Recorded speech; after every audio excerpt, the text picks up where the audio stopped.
Newport News, Virginia, the site of tonight's Keep America Great, Make America Great event featuring President Trump. I'm Joe Seals, live here at the Right Side Broadcasting Studio in Auburn. We apologize for the late start tonight.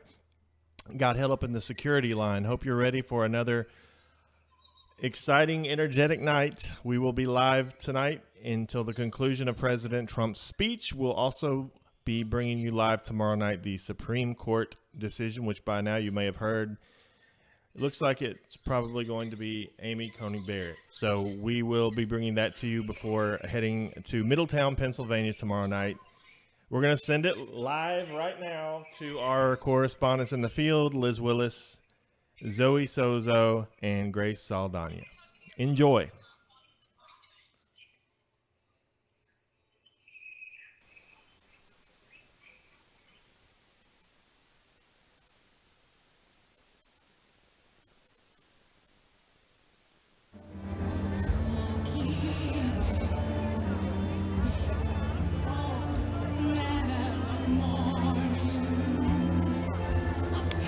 Hey everyone, welcome to Right Side Broadcasting. We are here with Liz Willis and Zoe Sozo in Newport News, Virginia.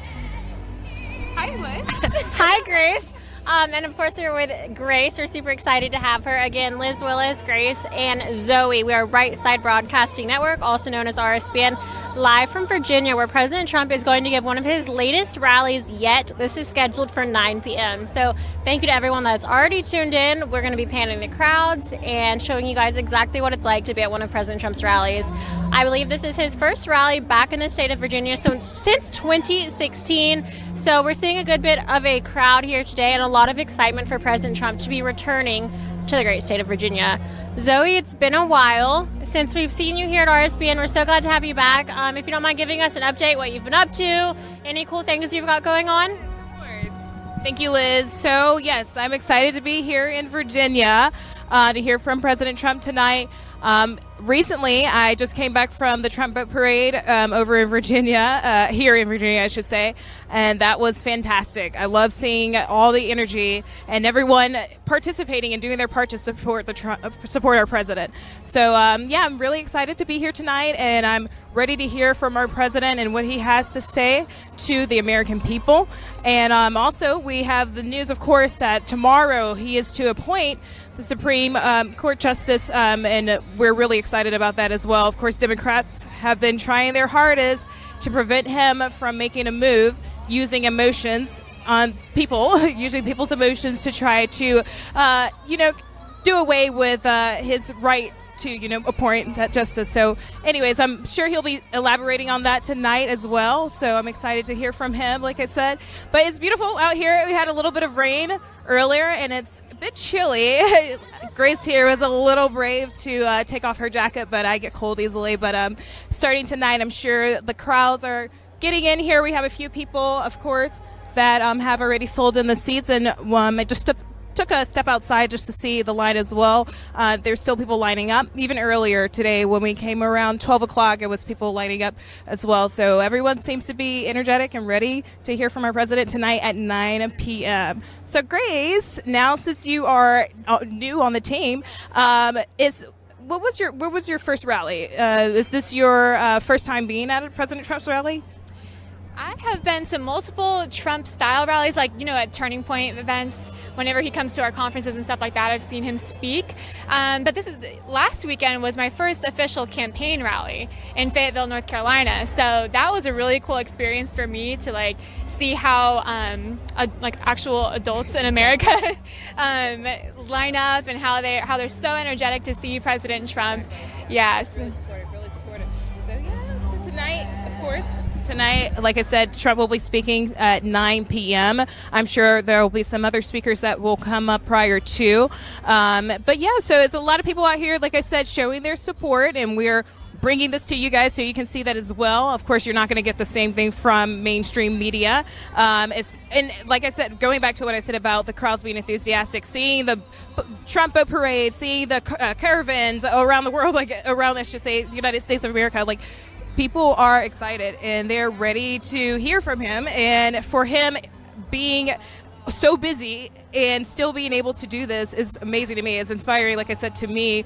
And I mean, I want to be more like him. I want to get up and be able to go travel here, travel there, and get my work done. And but I'm really proud of him. Thinking about the boat rallies. Oh, yeah. So I don't know if you saw a month ago or so, they had a huge Trump boat parade in Florida, and they were trying to break the record for the world record for boat parade. And I think the world record was previously 8,000 boats in Malaysia or something like that. And last I heard of it, I didn't really keep up too well on the issue, but Guinness World Records did not want to update it to a Trump rally to hold. Of course not, right? I just wanted to throw that in there.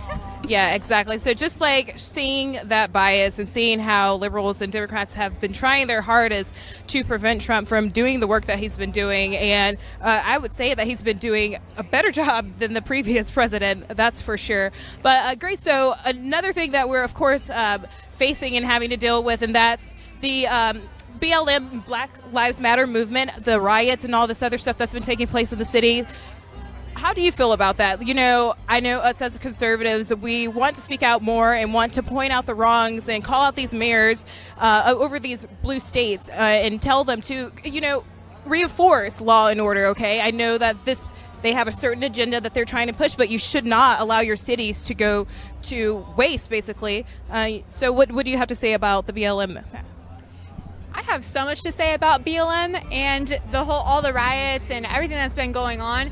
But I'll just start off by saying, of course, it's crazy that all the local government officials are just allowing the riots to go on, specifically in Seattle and Portland and places like that, New York, where we already know that they have far left radicals in office. So it's not really a surprise that they would let this go on. But I mean, after all the pandemic stuff and just all the impeachment sham and everything that went on this year, I do find it pretty insane that the riots took place in May and that they're still going on today. And Black Lives Matter as an organization is a total scam. It's not about supporting Black lives. It's about supporting the Democrat Party and basically pushing their agenda through. So how do you feel about it? Well, I'm right there with you with the whole Black Lives Matter organization. First of all, I just heard that they decided to take they had on their website where they wanted to remove the nuclear family, and now recently apparently they took it down off their website. But it just shows we don't need for you all to admit what you're doing. We already know, we can see what's happening in America, and that's why we are here and wanting to make our voices be heard and standing up for the rights of conservatives. We will not be shut up. Okay, we will not be shut up. That is for sure. But yeah, so not only that, but also looking at with the abortion issue, how the Black community has been lied to for years with Margaret Sanger, I should say. Her views on Black people, them being the lesser, now establishing this exactly. Eugenics, exactly. So it's sad to me to see where Black people, we are ignorant to a lot of these things that are going on, this mass manipulation, and mainly on the Democratic Party side. So I encourage people, of course, to do your research, look at these things. You'll see that the abortion clinics are strategically placed in low-income areas in targeting poor Black Americans. So it's, like I said, it's really important to keep your eyes open to what's really going on here. And I always like to reference back to God, but showing what we're seeing today is showing that a lot of people are anti-God. Anything that has to do with, you see that they took prayer out of school, that even the Pledge of Allegiance that was being fought against for a while, but you see these people, these Marxists, wanting to destroy the natural order here that God has already established in here in America, and for each and every one of us. So we have to just continue the fight, keep going. Like I said, if Trump could do it. What is it? Shaun King. Shaun King, yes. Yeah, and how he's a big Black Lives Matter activist, but he's openly anti-God, and he posts all the time about just saying terrible things about Jesus, and he talks all about white Jesus and Black Jesus, and just you even see pastors now as well. Yeah, even pastors backing Black Lives Matter and kneeling and all that kind of stuff. Exactly. So thank you, Grace. But yeah, we'll continue elaborating on this more because I love talking about this and actually exposing the lies that have been told for years, like I said. But Liz, is there anything that you would like to add in as well? Yes, of course. Thank you, Zoe. First of all, if anyone can hear me that knows this, if we have the Wi-Fi here, cameraman or headquarters, otherwise we're going to have to go find it. Our phones are not working, so apologies if you're trying to get a hold of us. But I do want to say Right Side Broadcasting Network, just a friendly reminder, we are almost entirely viewer funded, and our goal is to get to every single rally leading up to the presidential election. You guys have made this possible since before 2016. It has been an incredible journey, and we are just now buckling up for the ride of a lifetime. So if you're willing to donate and able, please do. There's a number of ways you can do that. The first one is the simplest. It's the YouTube Super Chat. Keep in mind they're all relatively easy, but it's the YouTube Super Chat. So if you're on YouTube, you have an account, they're free. Make sure you're utilizing the live chat to begin with. It's a little chat room online. It's a lot of fun. I say little, it gets to like 100,000 people. It's actually super lit. But make sure you click that $ in the bottom right-hand corner and you'll be able to donate absolutely any amount. That name comes up highlighted. As soon as we get Wi-Fi, we are going to be able to start giving shout-outs. The second way is by going to our website. Our website is www.rsbnetwork.com/donate. Again, that's www.rsbnetwork.com/donate. It's a really well-run website. That is a tongue twister. I am not going to try and say that again. Really well-run website. Okay. Joe Seals takes care of it, so lots of different updates on there. Our streams, of course, the donation page, and RSBN information. You can check it out all there, rsbnetwork.com. Third way is by sending a check to 1550 Opelika Road. That's Opelika, Suite 6, Box 344, Auburn, Alabama 36830. Just to reiterate, those three ways to help us financially are the YouTube Super Chat, donating via our website, or by sending a check. That is the only non-electronic form of donation. So we thank you guys who are donating to us, keeping us going. This is very expensive but very fun. We actually are going to be driving. Zoe will be driving starting at 4:30 a.m. Grace and I and cameraman will be sleeping. And then we are going to be going straight to Pennsylvania. So, sorry, we got some conversations going on. But again, it was straight to Pennsylvania. We have a 10:30 preset, and then we're going to have a whole nother rally by President Trump. So another busy day for Right Side Broadcasting Network. And we appreciate your donations and for allowing you guys to help us get there to cover President Trump's speeches and to just broadcast them out to absolutely millions of people. It's unbelievable. And it's definitely making a change. We're confident it made a change in 2016, but just to see the growth in those 4 very short years, every single rally we go to, somebody who wants to say hey, and a lot of people want to say thank you for what we're doing and being the only service that provides these rallies. Otherwise, I just had a conversation with a viewer. He said, if it weren't for you guys, I wouldn't know what was going on. I said, me either. As involved as I am in politics, like if there's a rally going on, there's really not another consistent source. It's only Right Side Broadcasting. So it's a really great company. We encourage you to help support us, and hopefully you enjoy the product. A few more things. Again, President Trump is scheduled to speak at 9 p.m. today, but he also had a really busy day. So President Trump started his day around noon in Atlanta at a Black Voices for Trump coalition speech. It was really incredible. Herschel Walker actually introduced him, and just all of it was very empowering and moving. If you were not able to catch that live, you can go back on our YouTube channel and check it out. It is definitely worth rewatching. Also, he introduced the Platinum Plan, which is what's going to help really Black communities and different minority communities across the United States that he plans to sign into legislation as soon as he possibly can. I'll get more information on the depth of that right now. It was just announced today, so I'm not that familiar with it, but there seemed to be so much applause and just happiness in the audience, so it really was great to see. Then he hopped back on Air Force One and went straight to Miami, where he had a roundtable event with Latinos for Trump. We were able to catch a couple of those testimonies by different immigrants that were there to support President Trump and say thank you and talk about how his policies have impacted their lives in a positive manner, and it was very moving, very touching. President Trump seemed to enjoy it as well, and then hopped back over to DC, and now he's coming to Virginia. So I thought we had busy lives, but the 73-year-old has us beat. So it's a pleasure trying to keep up with him, and it's quite a journey and a challenge, but we love it, so thank you guys. I'm going to toss it back to Zoe and Grace for a little bit. Thank you, Liz. So yes, as you all can see, our president is busy, busy, busy. And like I said, it's encouraging for me. Like if he can do it, then for sure we can do it. And so yeah, we will be heading to Middletown, Pennsylvania tomorrow for his rally. That will be at 5 p.m. Eastern Standard Time, I believe. Sorry, 7 p.m. Thank you. 7 p.m. Eastern Standard Time. So with the amount of energy that he has, I mean, it just kind of, like I keep saying encouraging, but it's like when you see this, that you see this man who's a president who has a lot on his plate already, and even for his re-election period, he's traveling the country, coming here, bringing the people exactly what they need. So looking at Joe Biden, he hasn't really shown any enthusiasm, any effort to connect with the people, the very same people that they are trying to get to vote for them and their values and their views. But there are a lot of silent supporters of President Trump. And even traveling, I ran into this lady just recently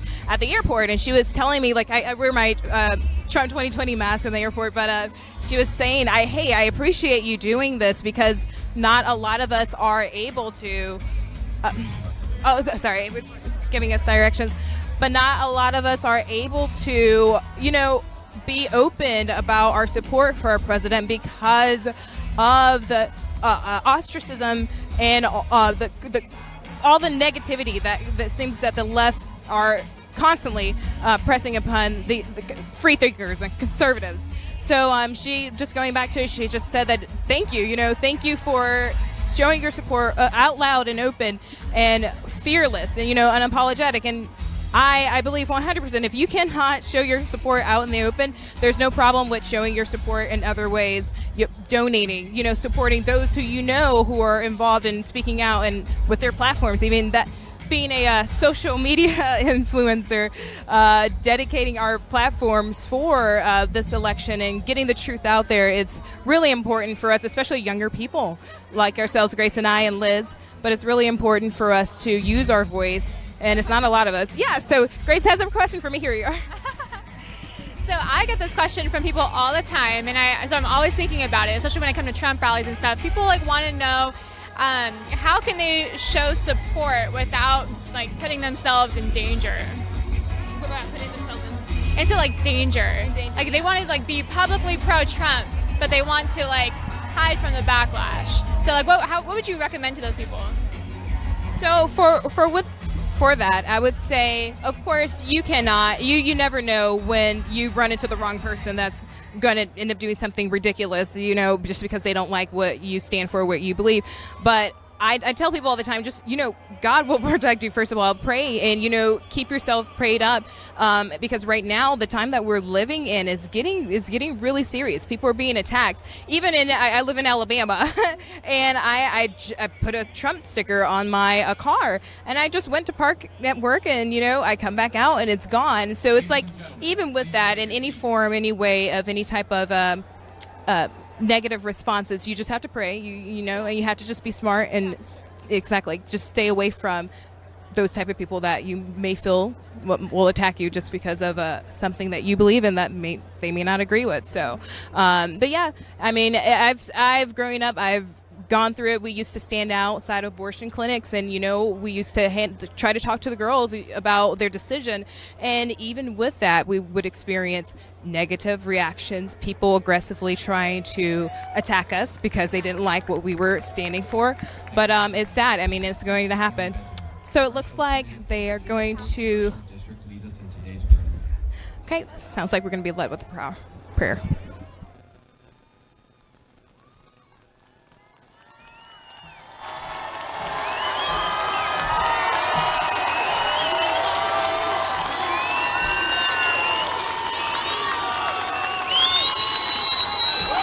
Virginia, are you ready?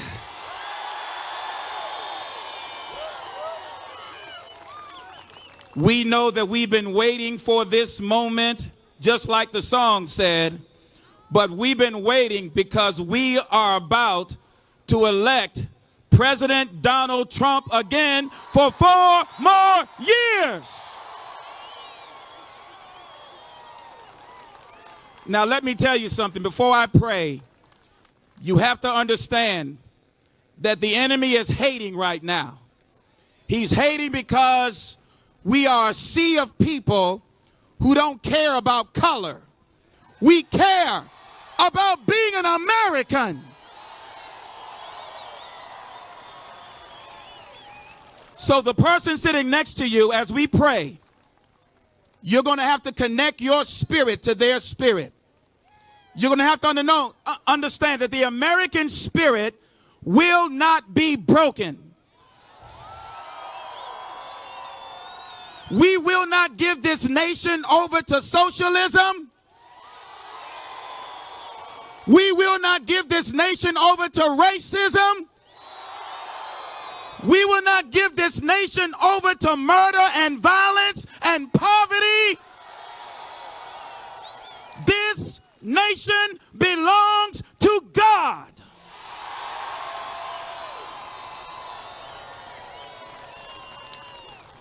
One nation under God, indivisible, with liberty and justice for all. President Donald Trump coming to Virginia is a signal. It's a sign that there is a shift in the atmosphere. A wave is about to hit Virginia, and Virginia is about to turn red again.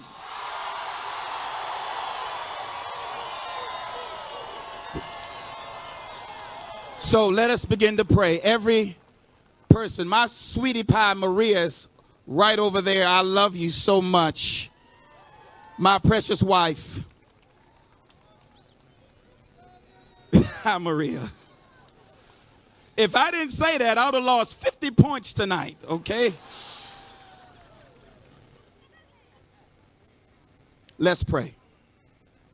Father God, tonight is the night. You sent this man, Trump, to be a signal and a sign that this nation will never fall prey to the enemies of socialism. You sent this man, Trump, to be a signal that this nation will not fall prey to racism. You sent this man, Trump, so that this nation will be the greatest nation of all time. And we need you now, Lord, to send your Holy Spirit. Anoint this man tonight. Pour out your presence on this place. Let every heart and every soul and every mind be convinced tonight that the devil is under our feet and Jesus is Lord. Father, we thank you that you will allow America to feel a fresh wind and a fresh fire like never before across this nation. From east to west, from north to south, you will allow, oh God, us to be an America again that will rise to the occasion and say we will never fall prey or victims to the enemy of socialism, communism, Marxism, and any other thing that will try to divide us. Father, we thank you now that you will fill this place now with your glory. Let President Donald Trump know that Virginia is ready for him to be the next president of the United States again for 4 more years. Now, Lord, we know what we've been through with COVID-19. So, Father, we ask for an anointing, oh God, to refresh this America and drive this virus off to the coast, send it back where it came from, and heal this land. Because you said, if my people who are called by my name would humble themselves, turn from their wicked ways, seek my face, and pray that you would hear from heaven, forgive our sins, and heal our land. We thank you for it now. Bless everyone here. Lord, cover President Trump under this anointing. Protect his family. his wife, his children, grandchildren, and everything that he has to do. Cover that airplane when it lands, oh God. Let there be angels under the wings, over the wings, on the engine, in the cockpit, on the back. Oh God, cover him now under your precious blood and care.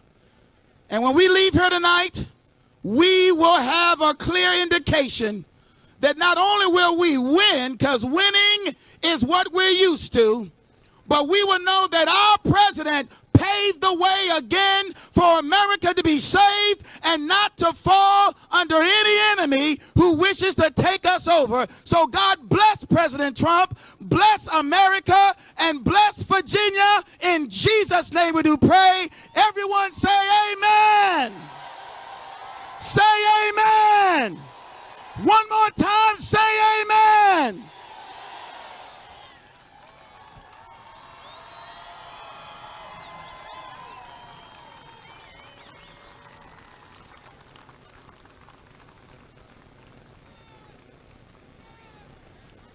Ladies and gentlemen, please rise as Mr. Rich Anderson, Chairman of the Republican Party of Virginia and retired Air Force officer, leads us in today's Pledge of Allegiance.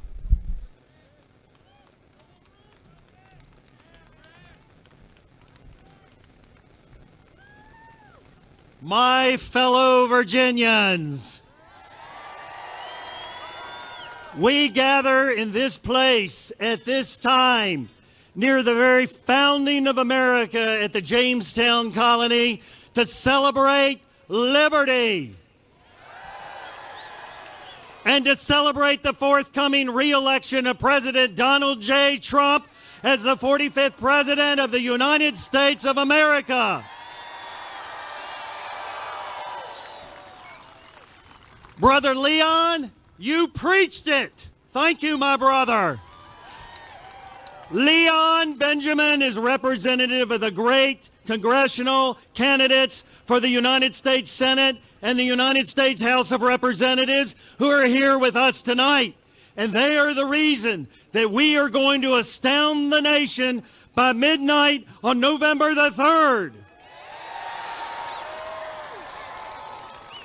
And so it is my high honor and privilege to chair this great Republican Party, leading our great Republican citizens in the greatest commonwealth, in the greatest nation the world has ever known.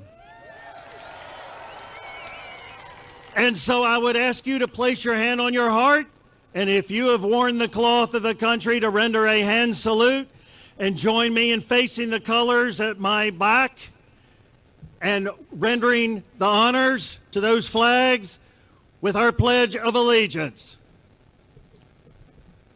I pledge allegiance to the flag of the United States of America and to the republic, one nation, under God, indivisible, with liberty and justice for all. Virginians, let's fight and win!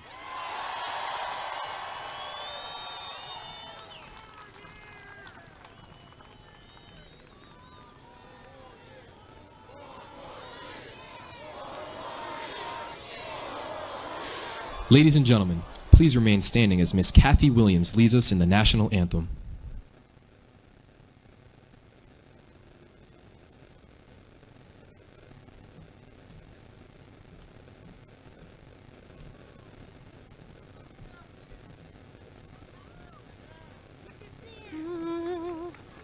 No kneeling here.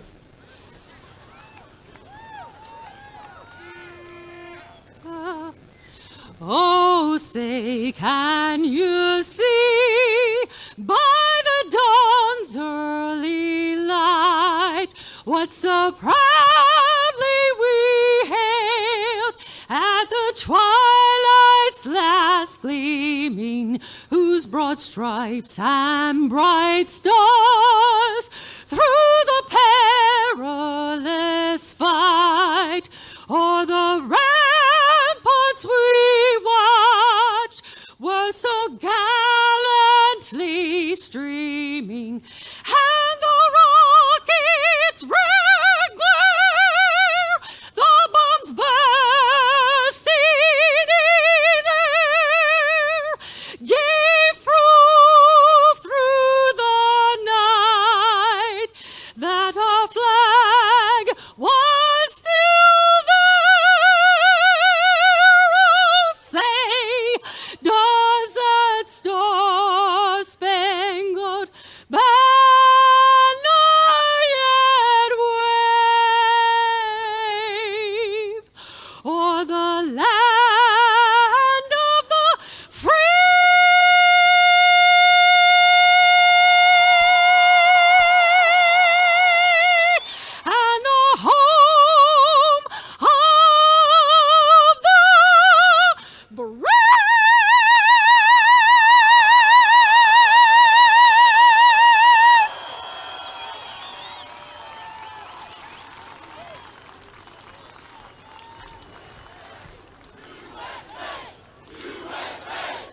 Ladies and gentlemen, please welcome to the stage John Fredericks, radio host and chairman of Virginia's national delegation.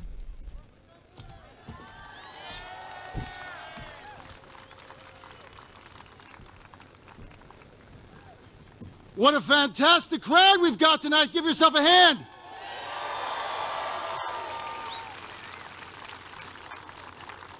Hey, mobs, this is the real political revolution right here. Boy, they're shaking in Wilmington tonight. New polls are coming in. I got a news flash for everybody. Trump is going to win again. Only bigger. We pulled ahead in Florida. We pulled ahead in Pennsylvania, North Carolina. We're going to win Minnesota. We're going to carry Wisconsin. We're within striking distance of Michigan. And guess what else we're going to win? We're going to win Virginia.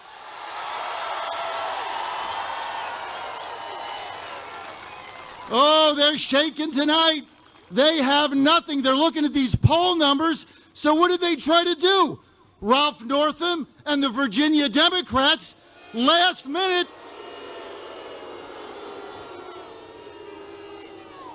they tried to shut us down.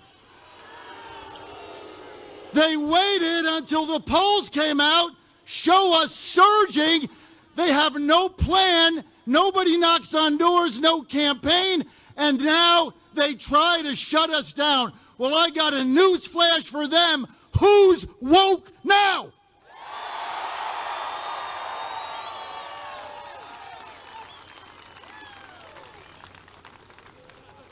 We got to give a shout out to Trump, Virginia Team Victory. They've done a phenomenal job. Let me tell you what we've done with that team here in Virginia, just to give you a little context. They've trained 6,000 Trump volunteers in Virginia. 6,000. They've contacted over 2 million registered voters to get them out for President Trump. They've knocked on over 320,000 doors for the president. You know how many doors the Biden camp has knocked on? 0!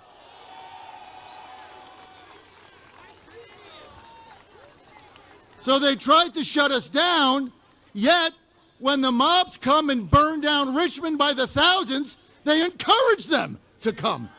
Yet they try to shut us down.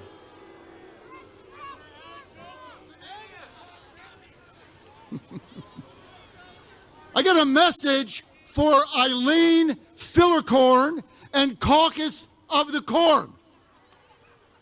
We're coming. We're coming. This army we have here tonight, we're coming. Eileen, your days are numbered.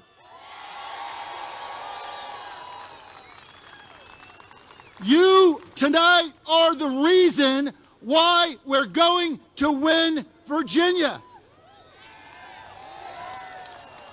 You're the deplorables. They mock you. They make fun of you. They don't want you. And you're going to carry the state for President Trump.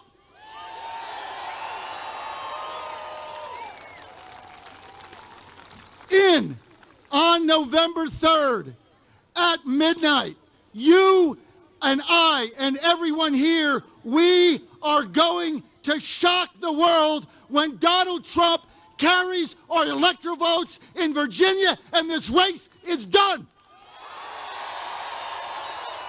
Because of you. Let's do it. Thank you.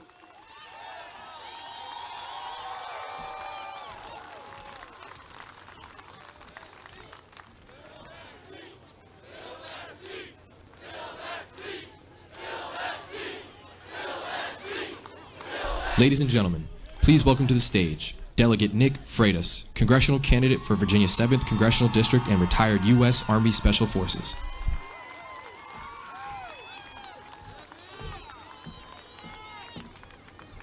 How you doing, Virginia? I'll tell you what, I have the honor to be the Republican candidate for the Virginia 7th District. And when people ask you, what's it going to be like to run with Trump? I said it's going to be outstanding. Because he has a record we can actually be proud of. He has a record of increasing jobs, lowering taxes, lowering regulations. He has a record of the most comprehensive criminal justice reform we've seen in a generation. He has a record of peace in the Middle East. Democrats can't even get peace in their own cities.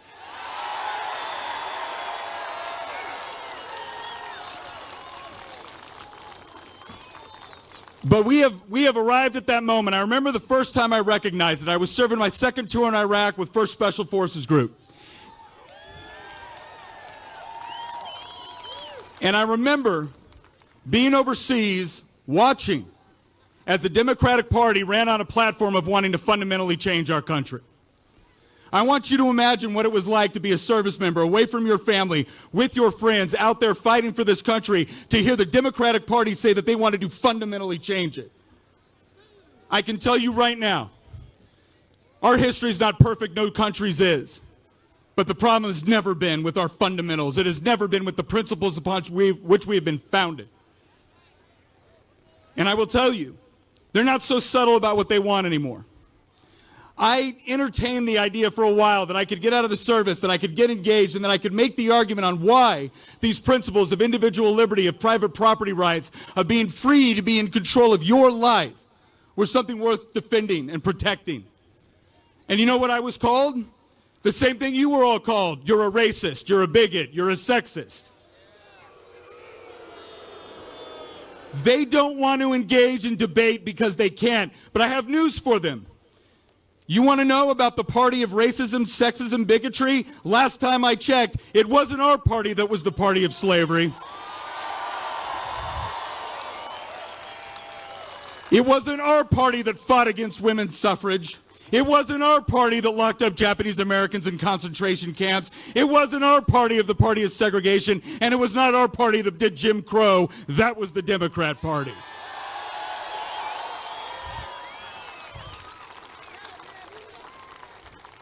And they may say they have changed. They may say they have changed, but here's what I've seen. The problem with the Democratic Party now is not that it's liberal, it's that it's authoritarian. And you see it every single day. Do what they say or they'll shut down your business. Do what they say or they'll shut down your church. Do what they say or they'll stack the court. Do what they say or they'll impeach you. Do what they say or they will let the mob run rampant. They're not interested in unity. They're interested in obedience. Well, I've got news for them. This country was not founded by people that cower under threats and coercion and extortion. We come from better stock, and this is our moment to prove it. This is our opportunity. Don't look at what's going on out there and see fear. Don't see threats. You look at it as our opportunity to stand up and prove that we are worthy of every generation that came before us, every generation that bled, that sacrificed, that built something. This is our chance that we're worthy of them.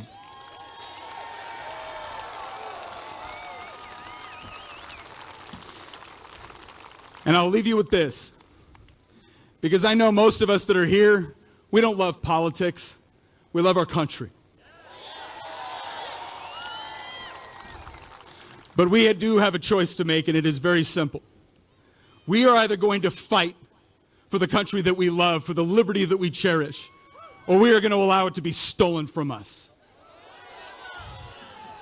So here's what you need to do. Here's what we all need to do. You find whatever it is that motivates you in that moment when you are tempted to think that you have done enough, when you are tempted to think that you have fought enough. You remember that, and I'll tell you what it is for me. It is watching children of friends of mine that did not come home carry a folded flag that represented their father. And I will tell you this, he didn't lose his life. He gave it. He gave it for this country.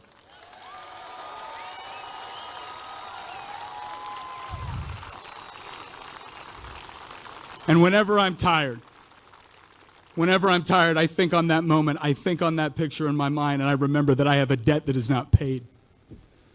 And I don't look at that debt as a burden. I look at it as an opportunity because his children deserve to grow up in a country worthy of his sacrifice.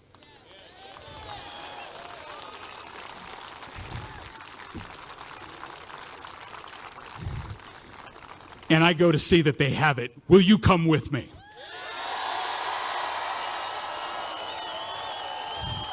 Will you come with this president? Then Godspeed, dear President LeBaron, and we will see you at the finish line.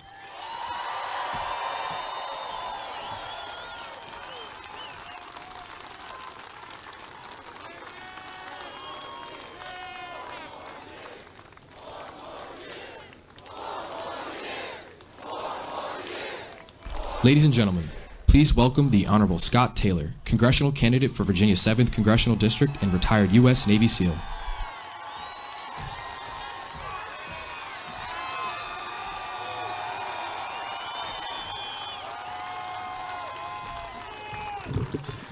Good evening. Oh, we can do a lot better than that, Virginia. Good evening. Say cheese. Take the seat back. That's right. Take it back. Take it back. It is such a huge honor for me to be here with Patriots. Let me tell you something. A couple of days ago, I was trying to think about what am I going to say. And I went down to the beach in front of the beautiful Chesapeake Bay for a nice workout on the sand. And I sat there and thought, and I looked up, and I saw this familiar flag that was flying, stuck on a piling out in the water. And then I heard a military helicopter fly by. I could hear gunshots at Little Creek Amphibious Base range. I saw a Navy ship leaving out to sea, and I saw a Coast Guard cutter coming in. Damn, I love the smell of America in the morning.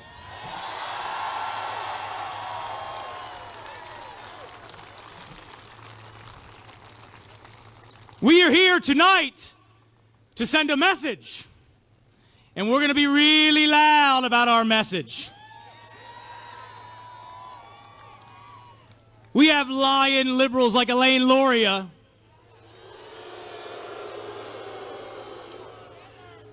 who they faked into a moderate 2 years ago. But you know, after 2 years of voting with Nancy Pelosi 90% of the time, you know, after her voting to go against law enforcement, you know, with her voting to spend $5 million of our taxpayer dollars for her personal expenses and campaign funds to run those nasty attack ads, you know she's not who she said she was. And this is what they've done across the country. But we're going to take it back. We know that Elaine Loria and Nancy Pelosi and the rest of the elected Democrats were silent when our businesses were burning. We're silent when there was lawlessness in the streets.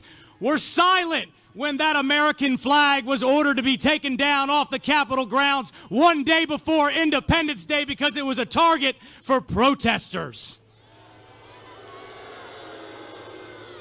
Now, throughout our American history, people have literally died holding up that American flag, and it's something that I would proudly do again. I will always stand for our flag.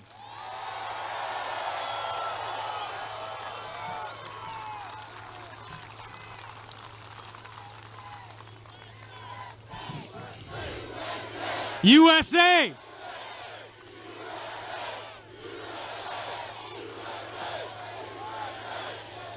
We reject the calls to defund the police. We reject Elaine Loria and Biden's calls to raise our taxes. We reject the lawlessness in our cities because we understand that without law and order, you can't have justice, you can't have equality. But I submit to you, Patriots, it's not enough for us just to reject. I want my son Sterling. I want my mama. I want all of you to know that I stand for something, and so do you. We stand for our Second Amendment rights because we know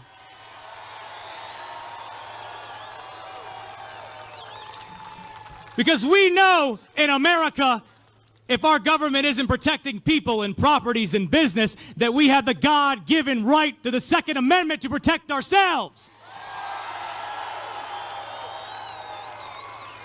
And it's not for the best case scenario, it's for the worst case scenario. It's for those single mothers who might live in violence-prone areas, who are watching Ralph Northam and the Democrats not protect their families and their people. And then they're watching cities like Richmond and Norfolk trying to do it to ban guns in public places during protests.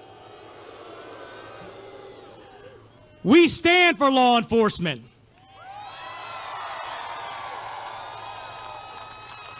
We stand for those men and women in uniform who are black and brown and gay and straight and Republican and Democrats because they put their lives on the line for us.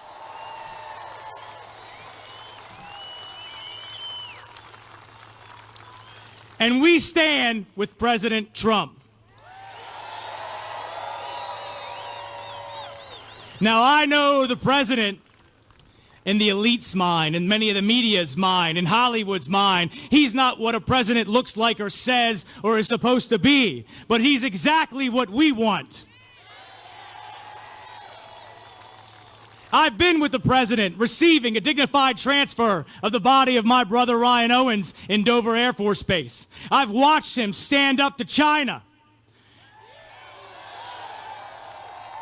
I don't have any confidence that the Democrats will stand up to China. Hell, Elaine Luria's got hundreds of thousands of dollars of personal money invested in Chinese companies. She's not standing up to China.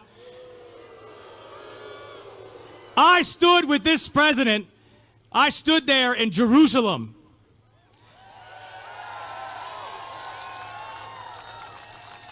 I was there at the U.S. Embassy opening because that's our policy in the Holy Land. That's where that embassy goes. And you know what the Jerusalem Post said?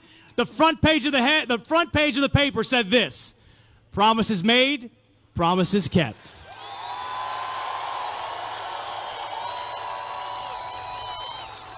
And I'll leave you with this with the president. I want you to think about really quickly, I want you to think about throughout history what presidents we revere of both parties. Name some.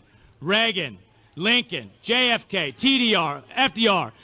All these presidents, everyone I just named, that we revere throughout history, every single one of them, in their time, were highly controversial. Hell, a lot of them got shot. But every single one of them led this country through a transformative time to a more positive path in our nation's history, and so will Donald J. Trump.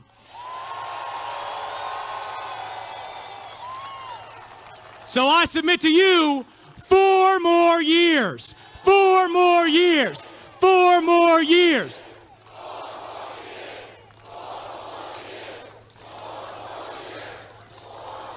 In a couple of weeks, a few weeks, we got some choosing to do. We got to choose freedom over socialism. We've got to choose law and order over lawlessness. We got to choose making sure our families, our property, their businesses are protected. We're not choosing vandalism and violence in the streets, and we will choose Donald J. Trump for 4 more years. Thank you, God bless you, and God bless these United States.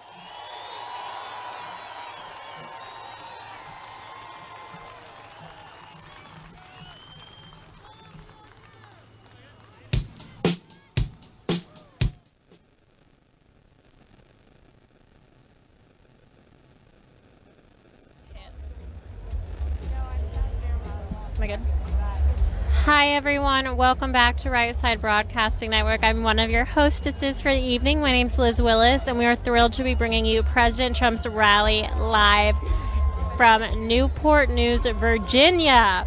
If you've been watching the news lately like we have, there's a lot of craziness going on, and you might have seen Many innocent people falling victim to crime, intimidation, and are being forced to fend for themselves because Democrats and the left are successfully defunding the police. When the government can't or won't protect your family, self-defense is the only option. Most of us, especially right now, don't have the time to consistently train, and let's face it, ammo is very expensive. This is exactly why iTarget Pro was invented. Using their proprietary app and laser bullet, you can now train safely in the convenience of your own home with your actual firearm. iTarget comes in all major calibers, including 2.23 and 5.56, so you can stay sharp with almost any firearm. Today, you can get 10% off plus free shipping with the offer code SAVE10. That's SAVE10. This is the smartest way for you to practice, and it pays for itself in just a few days. That's the letter I, targetpro.com. Again, the letter I, targetpro.com. You can use code offer SAVE10, that's SAVE10, at the end where you type in your payment method. This is going to be the perfect Christmas gift. Make sure that you sign in right now. Cameraman, while y'all are checking out, we have some people right now that are trying to wave and get the camera's attention. So we're going to pan to you guys really quick. Up towards the front. Say hello to whoever's watching back home. I can see they're on the phone smiling from ear to ear, probably talking to some family members. But we love to see it and get the crowd excited. So thanks to everyone watching. It's great to see smiling and familiar faces in the audience. Again, this is Right Side Broadcasting Network. Looks like we have a lot of viewers, and some of you might be new here today joining us. I'm Liz. I've been with Right Side Broadcasting for 4 years now, covering President Trump's rallies. This is something, it's our niche, something we love to do. We do not miss a rally unless it's absolutely physically impossible. However, we don't take no for an answer very often, so I think that's only been the case once when they were like back to back next to each other. We have an incredible journey, an incredible election and campaign trail to follow coming up, I believe, the next 39 days. So we are going to be hopping all over the United States, and we're very excited. We're working on building our teams, making sure that our talent is ready, and making sure all our equipment is up to date, charged, high enough technology to compete with the mainstream media. You're fine. I'll call y'all over in a minute. But, so, yeah, sorry, I was talking to my coworkers. Again, we're totally live, unscripted all the time. So we do kind of do our own producing back here. It's not a flawless execution, but it's kind of the way that we've developed this to make it seem as if the majority of y'all are here with us, watching the rally for yourselves. It's something that our CEO realized back in 2015. He would hear President Trump talking about his rallies and these large crowds, but there was nowhere he could go, no consistent source that would show the crowds or really give you that full experience from start to finish. So that's what we aim to do here. It's what we strive to do at Right Side Broadcasting Network. You've probably seen the camera moving a good bit today. It's not always our faces. A lot of times you get the crowd, you get the pre-speakers, and when someone is on that stage talking, we do not talk. We want to give you the pre-speakers, especially when it comes to local and state politics. It's very important for us to get their message out as well. If you want to see more of it, it's helpful to you to stay informed as a citizen, then please consider donating. Meaning we rely on your donations to keep us in business. Literally, to get to the next rally, the donations from today are what's going to get us there. So we do thank you to everyone who's already contributed this point, and that we have so much name recognition, and then this small business, although it's still very small, we keep a very tight core group of talent and employees, not technically employees. But anyways, it's a small group of people that puts on a huge production, so it's a lot of work, each of us wearing the hats of 10 people. Cameraman's laughing at me, but it's fine. So your donations make that happen. If you'd like to donate, please consider doing so. There's a number of ways you can contribute to us, and I will explain those right now. The first way is one of the easiest ways, and that's by donating via YouTube. YouTube is a lot of fun because it has Super Chat, which is available when a video is live, which is exactly what we are right now. We are completely live, as you can tell. So if you see the live chat up on your screen and you're on Right Side Broadcasting Network's YouTube channel, then you can click the $ sign and donate absolutely any amount. In just a moment, I'm going to find my Wi-Fi password and get in there, and I'm going to try and throw some shout outs to some of y'all. The second way you can donate is by going to our website. That's www.rsbnetwork.com/donate. Again, that's www.rsbnetwork.com/donate. It will take you through PayPal. You can use a debit or a credit card. Either of those ways, it is a tried, true, and trusted source, so you don't have to worry about anything bad happening. However, if you're still scared about putting your financial information out there on the interwebs, I don't blame you. There's a non-electronic form of payment that you can send, and that is the good old-fashioned check. So you can send a check to 1550 Opelika Road, Suite 6, Box 344, Auburn, Alabama 36830. Moderators, Mod Mom, thank you all for being here today and keeping that chat room fun, clean, and family-friendly for all of us. If you don't mind, additionally to all your hard work, just dropping some of those links down below, as well as the iTarget Pro link. They are an incredible company, and I encourage you all to run and make sure you use that code today. I'm going to talk to you guys a little bit more about donations and iTarget Pro throughout the night, but I wanted to get some of that cleared up as we move on. I can't believe the time is already flying by. We did get some information really specific to Virginia that I wanted to share with y'all on what President Trump has done for the great state of Virginia and how his policies has impacted the people here. As President Trump peacefully protests with supporters in Newport News, the evidence shows his whole of government response to the coronavirus and how it's helped Virginia families and workers. President Trump fought to give the people of Virginia the resources and help they need to combat this virus. The President's Paycheck Protection Program, also known as PPP, provided over $12.5 billion worth of loans to more than 114,000 Virginia businesses and saved 1 million jobs. Nearly 4 million Virginians received economic impact payments totaling over $6.7 billion in relief. The CARES Act is providing Virginia with up to $3.3 billion in assistance to deal with the outbreak and more than $814 million so far in relief to 6,271 healthcare providers in the state.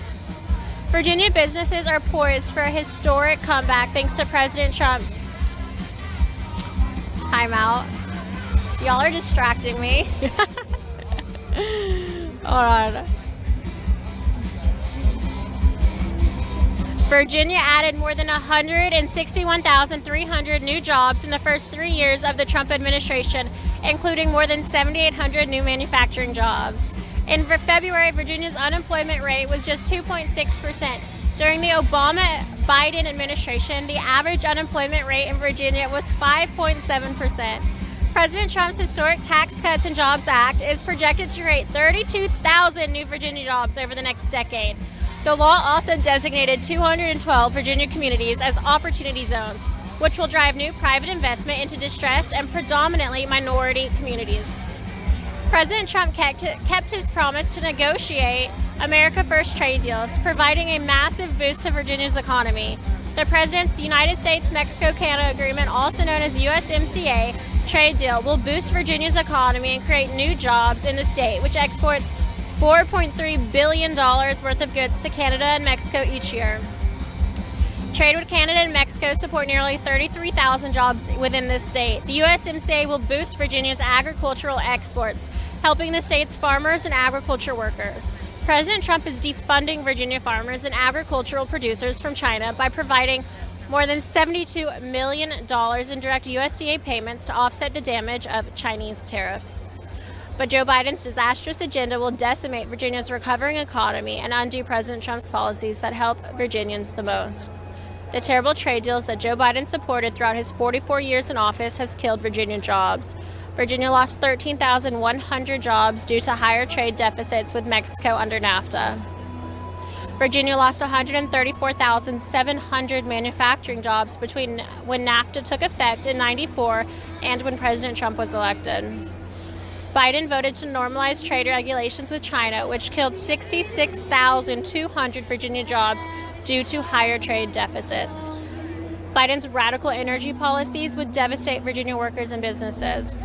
The oil, natural gas, and coal industries support more than 148,000 Virginia jobs and contribute more than $14 billion to the state's economy each year. Biden's government-run healthcare proposal endangers the private health insurance that 4.9 million Virginians rely on. Biden's government-run public option plan would ultimately kill private health insurance plans. Under Biden's government-run public option plan, 10 of Virginia's rural hospitals would be at high risk of closing, and this would put patients' access to care as very limited. Meanwhile, President Trump is fighting to give Virginians the best health care in the world at a lower price.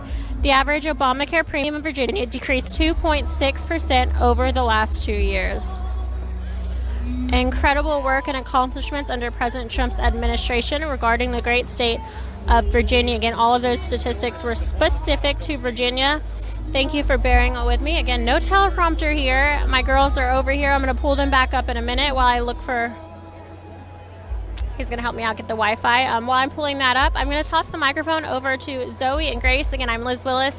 You can follow me on Instagram or Twitter at Liz Willis, LizWillis. Don't forget to follow Right Side Broadcasting as well at RSB Network on Instagram and Twitter. It's the same handle. And make sure you give this YouTube video a big like, and don't forget to subscribe.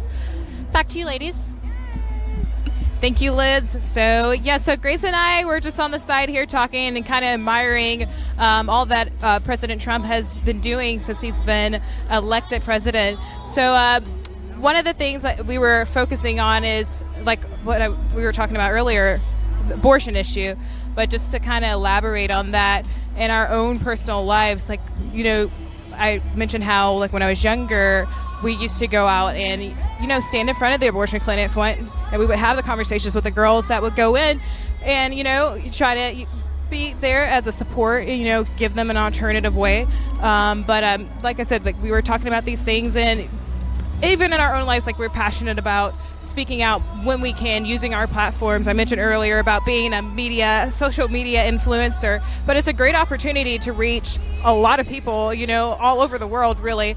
But Grace here, she just started what is called Republican Girl, and it's kind of like you'll elaborate more, but it's kind of like an outlet for young conservatives to kind of, you know, be informed about policy and such like that. So Grace, if you care to elaborate to our viewers. Yeah. So I started my own business, if you will. It's called The Republican Girl. And what I do on that is I make resources for young women, or really any conservative girl who wants to talk more about their views and maybe isn't so confident in doing so yet, or they just need the facts to back it up. Because one thing that obviously makes everybody's argument stronger is when you have the statistics and the knowledge to back it up, besides your own personal story and your emotions, and all those things are great too, but you need to sound educated when you're talking to other people about politics. It's so important. So that's why I started The Republican Girl, and you guys can find it on Instagram and Facebook right now. And I also have a website, and it's a blog, but it's all The Republican Girl, republicangirl.com. And yeah, so that's my new platform, and I'm very excited to be sharing more about the pro-life issue and all conservative issues. So. Yeah. Exactly. Not only are they conservative issues, but there are also issues on the Democratic side as well. But so not only that, but even myself, I've been working at home on some projects. Actually, Grace and I met through Turning Point. She's also an ambassador as well as Liz, and we've been able to travel around, go to these conferences, and hear from people like Charlie Kirk, Candace Owens, you know, all of these amazing figures, you know, and it's kind of encouraging for us to see these leaders out there using their voice and their, like I said, platform, and you being inspired, starting your own organization to reach out to young girls, our peers. So yeah, it's definitely really important to use your voice, to speak out, to stand up for what you believe, and not be afraid. There's not enough of us. We need more and more people to speak out as much as possible. It's not enough to just stay quiet anymore. You need to tell your friends how you feel, because I guarantee they all agree with you on something conservative and they just don't know it. That's what I find. I feel like we all have more in common than we realize, and it's just about vocalizing it. So. And even you hear the phrase, you know, going around, they tell you not to talk about religion, politics, or even money, but like I have said before, these conversations should have been happening a long time ago.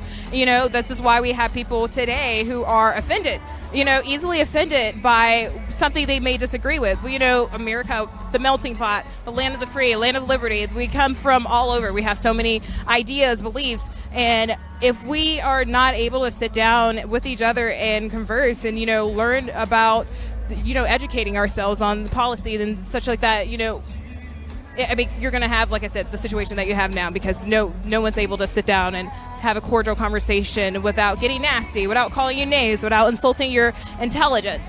So, and I'd like to say that on the Republican conservative side, you hardly will ever see that because we know what it means to be united, and that's what we're trying to do. We're trying to help keep America united and keep the morals and the values established. And Democrats, the left, they're doing their best to try to destroy that. Going back to Marxism, the destroying the order, the natural order, taking down the governmental infrastructures because they don't want order. They don't want to be disciplined. It's do whatever you like, do whatever makes you feel happy. But, there's a lot of things to talk about on that subject and many more. But it sounds like I'm looking over here to the side. It sounds like everyone's kind of getting hyped up and ready to hear from our president. So we're going to have the camera pan over right now. Tell the media that they want 4 more years of President Donald Trump. So. 4 more years. That is what we're going for. And by the grace of God, this November, we will see that win. 4 more years. So. Exactly. Like I said, by the grace of God. But it seems like I said, everyone seems pretty excited. We still have people flowing in from the back of the arena here. Kind of here in the front, everyone's filled in their seats. I believe President Trump will be arriving by, I think, plane or helicopter or where? I'm not sure exactly, but I think he's going to. Yeah, maybe they'll set that up later. So kind of scouting out to see where President Trump will make his entry when it is time for him to come on and speak. He's always great with bringing a wonderful show and an energetic show at that for the people. And his entry is always exciting to see. So I'm really happy to be here, like I said, with Grace, who just recently joined on with Right Side Broadcasting Network. And of course, myself, I've been here. And this is not my first rodeo, but I'm really grateful for the opportunity that was given to be here and experience this. And, even when we look back in history, we'll remember these times that we were able to come out and support our president and bring to you all the opportunity to see him without having to be censored or by the mainstream media. But if you all are able to go to rallies, I encourage everyone to at least, he has a lot that he's going to be doing here soon again. So I encourage you guys, if you can, to go out, experience this for yourself. It's amazing. And just people say there's power in numbers, but that is for sure. There is power in numbers. And of course, you see that here. You see the crowds that you've been seeing all throughout the week. President Trump traveling around and doing these rallies for the people, and like I said, the excitement that's been going on. So I'm really happy to see this. But Grace, is there anything that you would like to add? I know this is now your second rally. Okay. Yes, this is my second campaign rally, and I am so happy to be here because every time I come, it's just there's so much energy from the crowd. These people are excited to reelect the president. There's no doubt in their minds that he's going to win, and there's no doubt in our minds either. Like Zoe was saying, go to a rally, you guys. It's just show up, because you will feel so much inspiration just from going, and you'll feel like you're involved in the movement even more than you already are. And hopefully it'll inspire your friends to go too, because like I said before, we need more people to speak out, and we need more people to talk about all the potential fraud that could happen potentially in the election. That's a huge threat. So exactly, that's another thing that we're facing right now with the whole voting issue. Let's push for people to go out and vote, go to the polls, vote. Democrats are trying their hardest to take over this election. They've been trying since 2016, and honestly, almost all of their tactics have failed, and they already tried to attack Trump and with impeaching him, and it's just one thing after another. You never know what they have up their sleeve. But of course, looking at him, he is a person of strength, and he does not care. He's unapologetic, and he's going to continue with the mission, doing a great job at that as well. But I don't know. I'm just kind of like overwhelmed with the fact that, seeing where we are today and everything that's going on. All this time, I feel like my eyes have just been recently opened to what a lot of things that have been done in the dark, is being brought to light right now. So it's a lot of things that we're seeing that's taking place. I'm sure that justice will be served to those who were involved. And now I say criminal activity, these people who are rioting, who are causing mayhem and chaos, and mayors in these blue states, like when we were talking about earlier, these mayors in these blue states are not doing their job correctly. Oregon, looking at that is a mess, okay? And there's a lack of leadership. And by the fact that President Trump even has to go in and offer assistance for them to get their city in order, and then for them to deny it, and then for the mayor to go back and then criticize Trump, our president, and say that he's not about law and order and not trying to protect the people. No, it's not right, So it's crazy time. It's a crazy time that we're living in for sure. But yeah, go ahead. Speaking of bad leadership, Trump is going to win Virginia in this election because their governor, Ralph Northam, is an extreme radical progressive. And he has already moved to repeal most of the pro-life laws in this state. Yeah, he's pro late-term abortion, and he also wants to ban guns. He wants to do a total gun grab. He wants to ban ammunition. And I think it was last year or early this year, he tried to ban all assault weapons.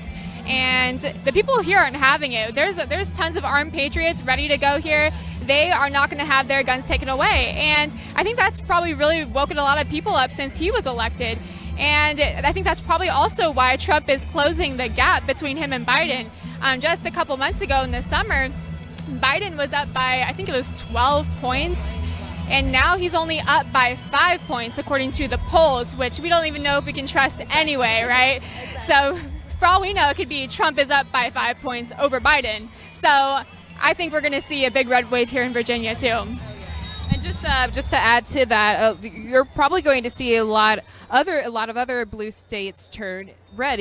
With seeing everything that's going on, there's a lot of people. This is not being going unnoticed. There are a lot of people who are even changing their minds. And I even just recently met someone who was a Democrat or voted Democrat, and he just said, looking at how Democratic cities are ran, and looking at all the problems that we're having now by liberal, these liberal candidates and politicians, it's not, people are starting to realize that this is not it, and people are starting to wake up and realize that they've been lied to, they have been deceived, mass manipulation. This is, the Democratic Party has done a great job with mass manipulation and trying to, convey and seem as if they're, for the people, but they're not really for the people.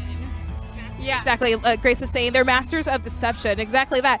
And looking at Nancy Pelosi, how she, it's funny to see how the rules apply to everybody else. Yet you can go and have your hair appointment without wearing a mask, and then you want to turn around and badmouth that small business. We're supposed to be supporting small businesses, and people are already struggling enough as it is with this whole COVID-19 situation. So for her to do something like that and then not take the responsibility for it, even if she wanted to say that it was a mistake, even for her not to accept the responsibility and try to attack that woman, the owner of that hair salon and her business, is sad. It's sad. And even I saw an interview where the owner of the salon, she mentioned how, she'd lived in California for years and her business has thrived there, but considering what happened and all the negativity, the negative responses that she received and threats and such, she decided to pack up her business and move. And you're seeing a lot of people actually move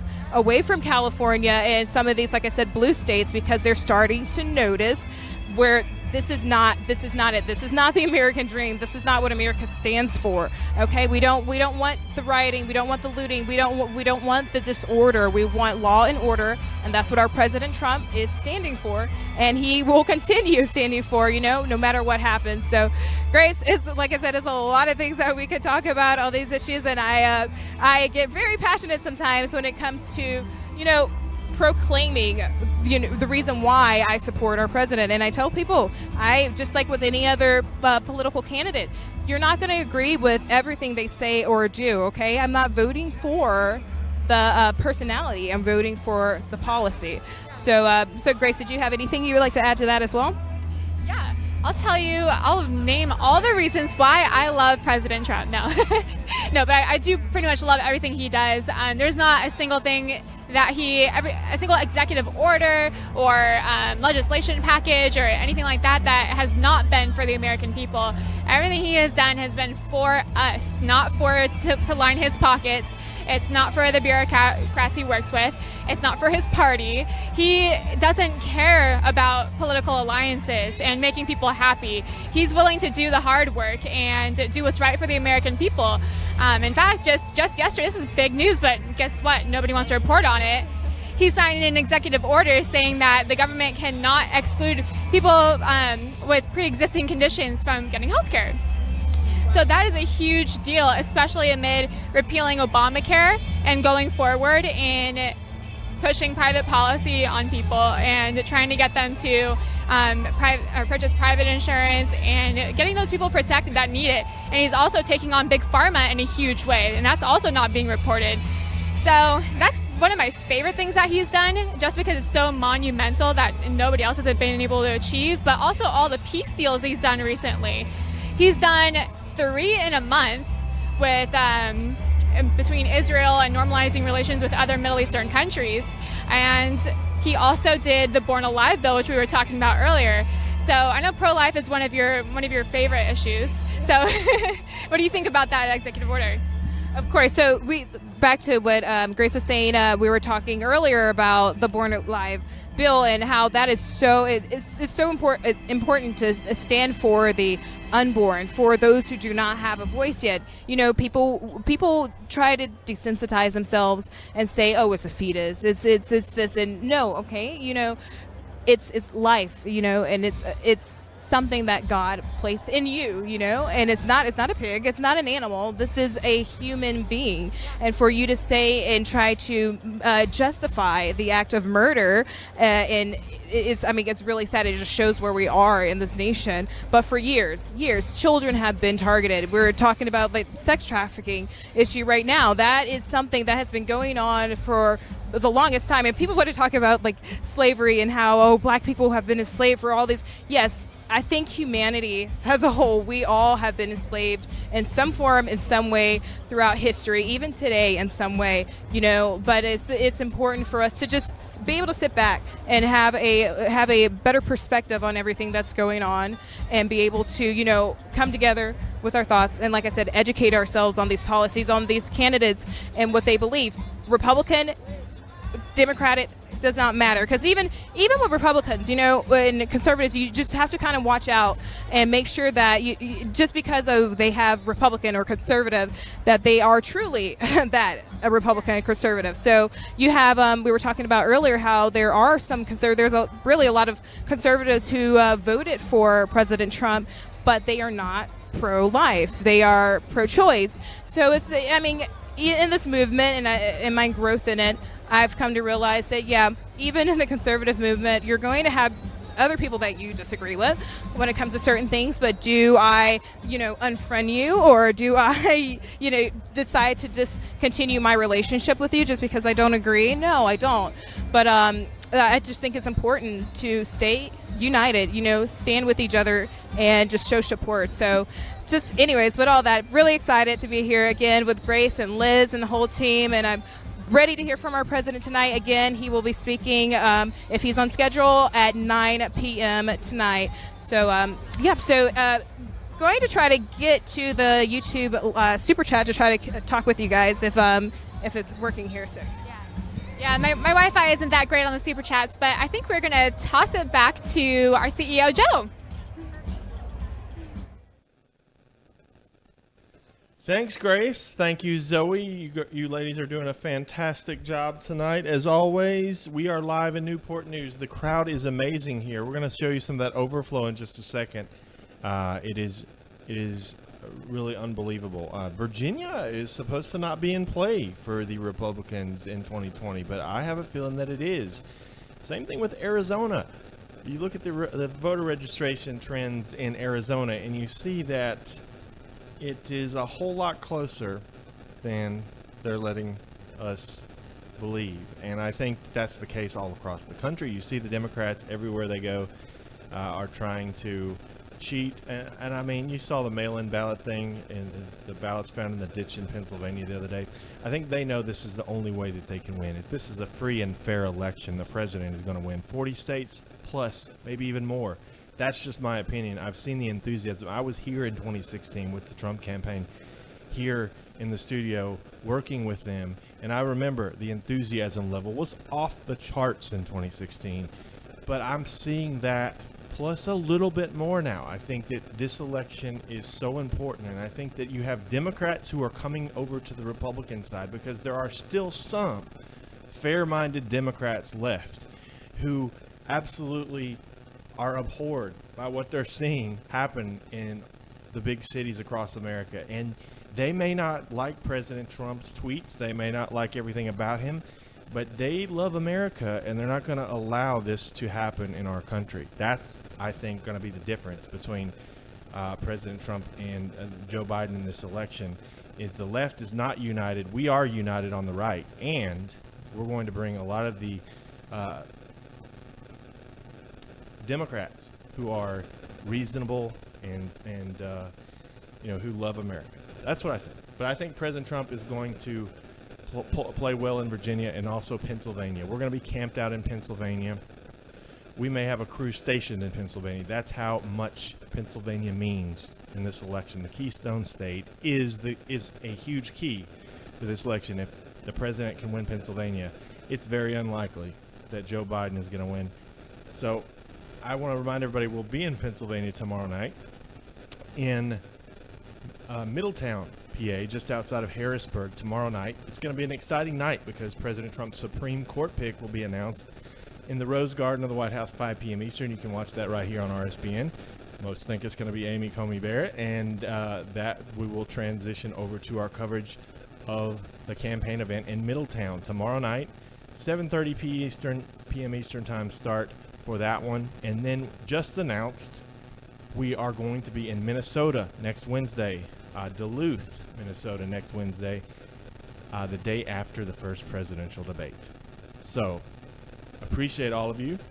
Please support us if possible. rsbnetwork.com/donate is the best way to do that because we are going to be so busy. We could do 50 or 60 of these things between now and November 3rd. You're about to see how much energy. Look at that overflow crowd. It's amazing. We'll send it back to Newport News here in just a second. Stand by.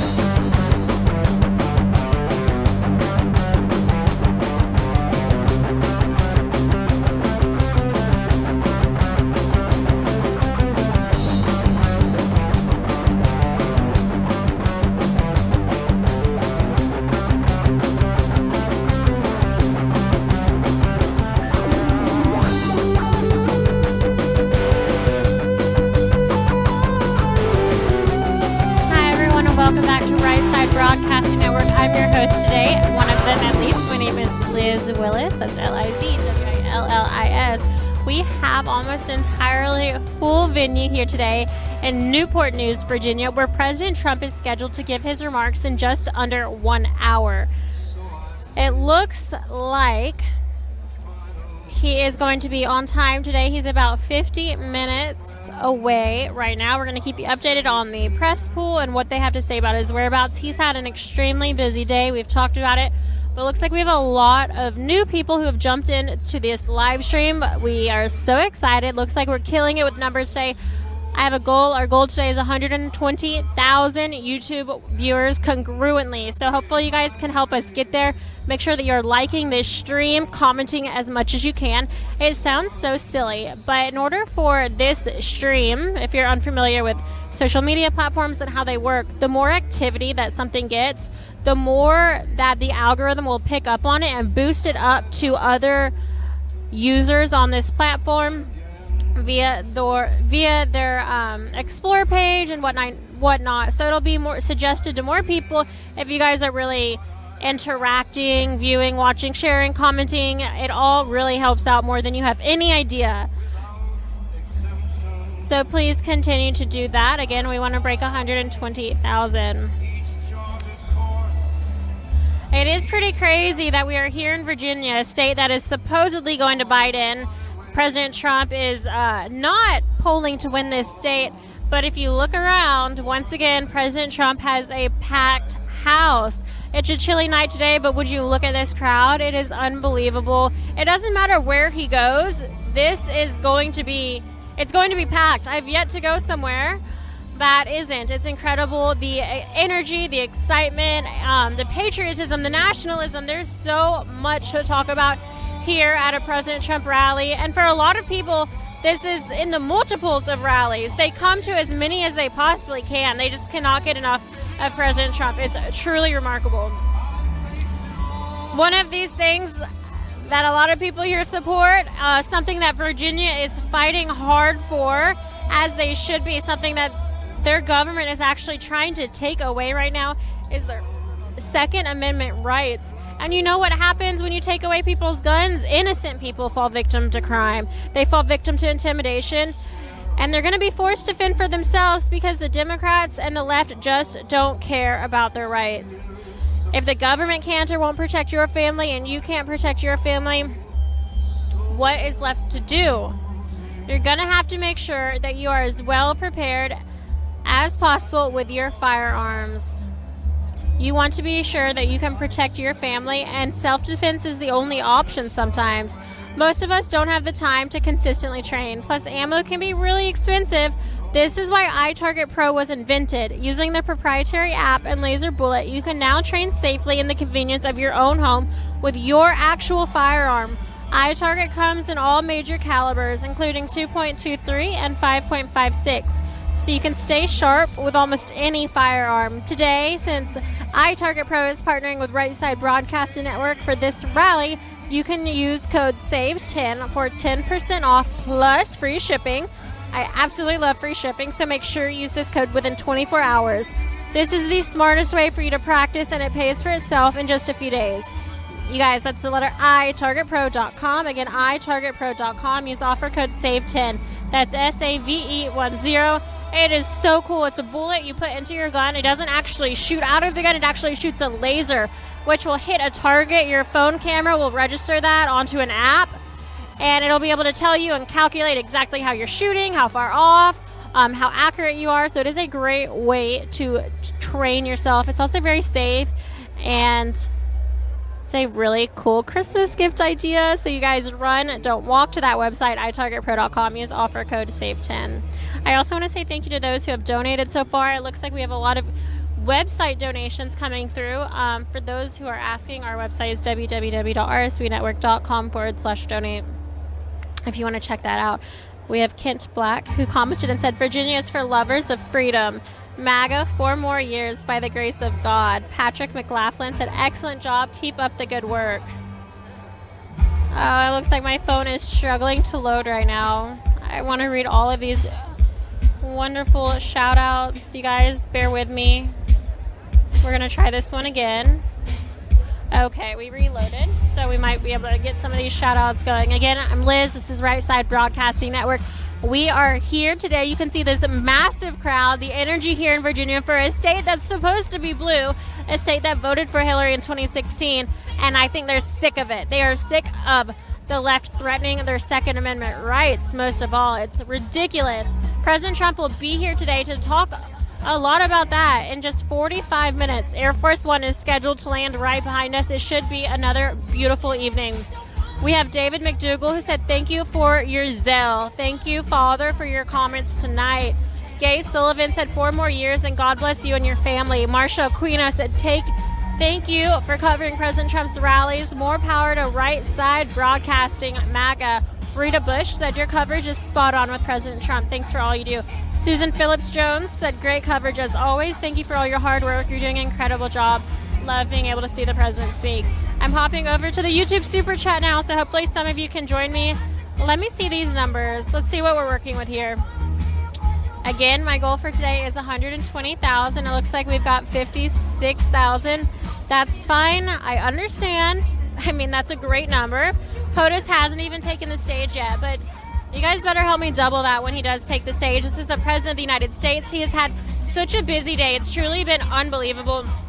I'll talk to you a little bit more in depth about what he's done, especially when it comes to allocating $500 million to African Americans here in the United States to help lift up their economies. He actually started his day off in Atlanta, Georgia for African American Voices for Trump. So we're going to jump into that in just a second. Let me pull up some of those notes for you guys. It was a historic moment, and what he announced to the crowd was remarkable. He was brought on stage by none other than Georgia's own Herschel Walker. Oh, looks like we have lots of updates regarding the President Trump's whereabouts, so I'll get all into those. Sorry, I'm balancing like 10 things. I have so much information to get out to you guys. Mainstream media is not covering President Trump like they should, so basically we are the eyes and ears on the ground for President Trump's campaign, making sure y'all follow it the way it deserves. So again, President Trump released today the Platinum Plan for Black Americans: opportunity, security, prosperity, and fairness. And now I promise you guys, I'm going to read you some stuff really quick while we pan this crowd. You're not going to hear about this in the news. It's disgusting. It should infuriate you that the liberal elite, the mainstream news, the fake news, whatever you want to call it, want to paint conservatives as racist. However, when $500 million is allocated to the African American, I'm sorry, what was I thinking? 500 billion, yeah, that's with a B, is allocated for the African American community across the entire country. It's a huge deal. Money's not going to the Middle East anymore. It is staying here in America, and that's because of President Trump. Reading directly from this press release.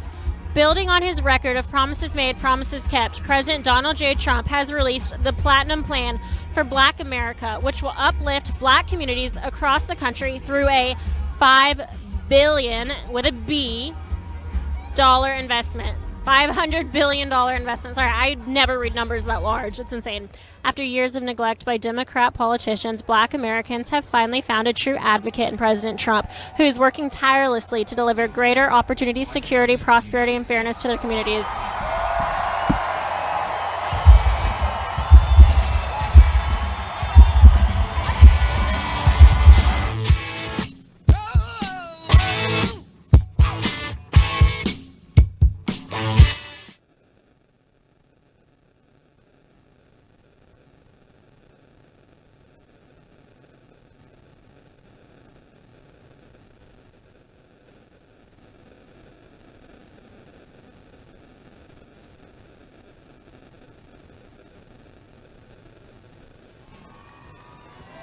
Well, hello, Virginia!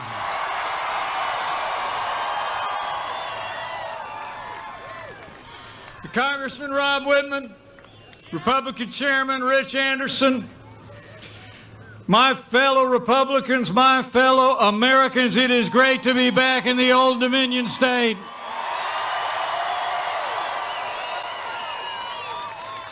And we're just 39 days away from another great victory for the American people.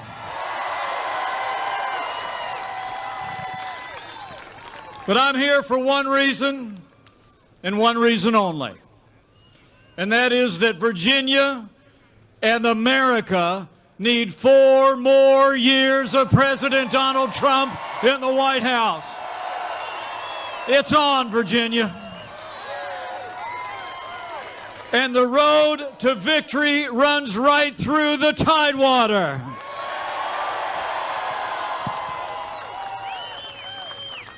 You know, 4 years ago, a movement was born. A movement of everyday Americans from every walk of life. Here in the Tidewater, you knew we could be strong again. You knew we could be prosperous again. All of you said yes to President Donald Trump in 2016, and I know that Virginia is going to say yes to 4 more years of President Donald Trump in 2020.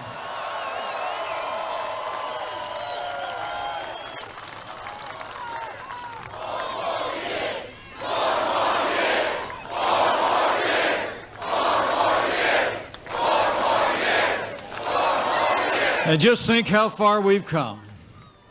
4 years ago, we inherited a military that had been hollowed out by devastating budget cuts. An economy struggling to break out of the slowest recovery since the Great Depression. Terrorism was on the rise around the world, and we witnessed a steady assault on our most cherished values.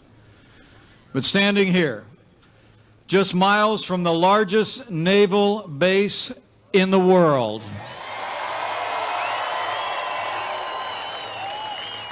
I'm proud to report to you, under President Donald Trump, we've rebuilt our military. We restored the arsenal of democracy. And this president signed the largest investment in our national defense since the days of Ronald Reagan, including the largest pay raise for our military.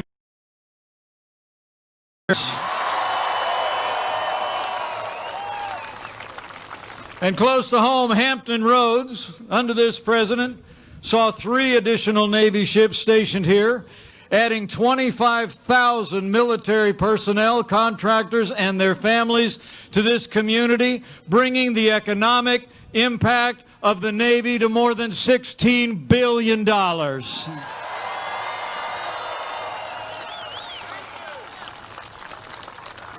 But beyond the investment, I have to tell you, as the proud father of a United States Marine and the father-in-law of a pilot in the United States Navy, I couldn't be more proud to serve as vice president to a president who cares so deeply about the men and women of our armed forces. Under President Donald Trump, we are finally giving our soldiers, sailors, airmen, Marines, and Coast Guard the resources and the support they deserve to accomplish their mission and defend this nation. We're doing it. And with that renewed American strength, we've taken the fight to radical Islamic terrorists on our terms, on their soil. Where Joe Biden and the last administration oversaw the reckless withdrawal of troops from Iraq, with ISIS capturing an area the size of Pennsylvania.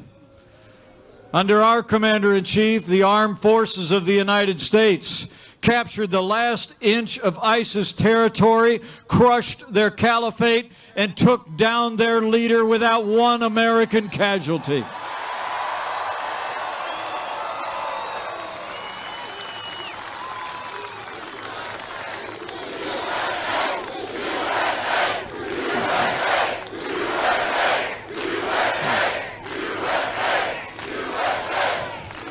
And where Joe Biden sent pallets of cash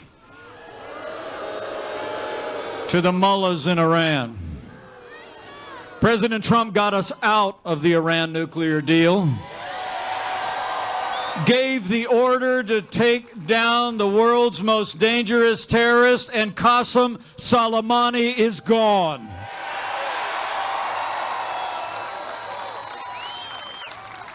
So we've stood with those who serve, and we've stood with all of you who wore the uniform of the United States. When Joe Biden was vice president, America saw years of scandal at the VA that literally shocked the conscience of the nation. But under President Donald Trump, we signed the most sweeping reforms of the VA in 50 years. The VA now has a 90% approval rating, and Veterans Choice is now available to every veteran in America.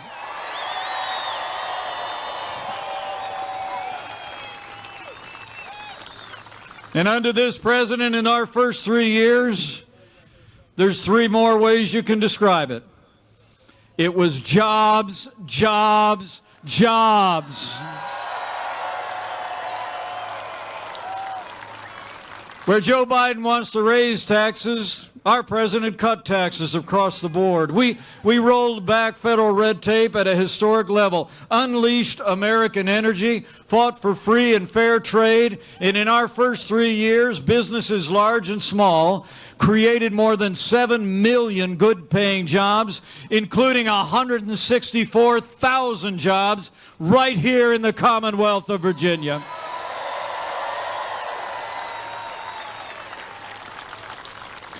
And you know, none of that would have been possible without the strong support of Republicans in Congress, like Congressman Rob Whitman and North Carolina's Congressman Greg Murphy.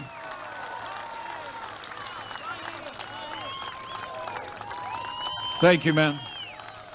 But that's also, Rob will tell you, that's also why we need to send these congressmen back, and we need to send Scott Taylor and Nick Friatas to a new Republican majority on Capitol Hill. We need to retire Speaker Nancy Pelosi once and for all.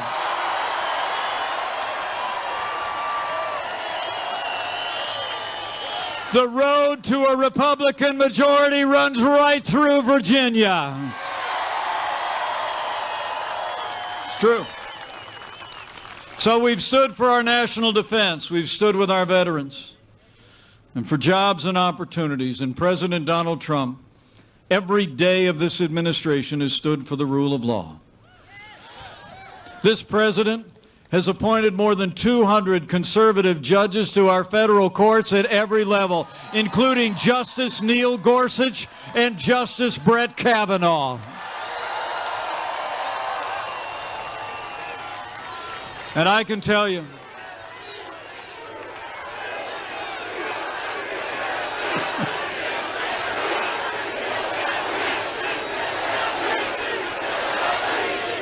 I love it. I can tell you, those more than 200 federal judges are all men and women of integrity who will uphold all the God-given liberties enshrined in our Constitution, like the freedom of speech, the freedom of religion, and the Second Amendment right to keep and bear arms.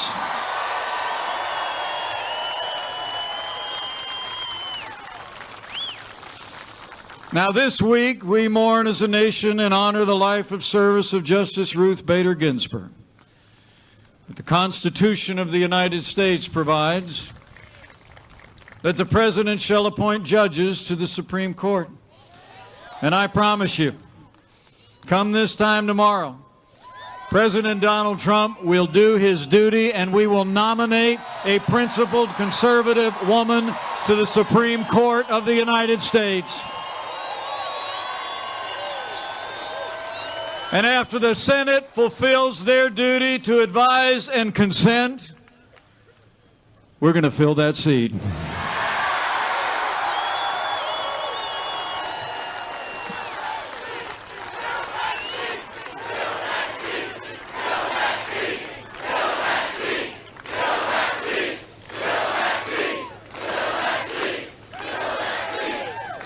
So we've stood for the rule of law every day.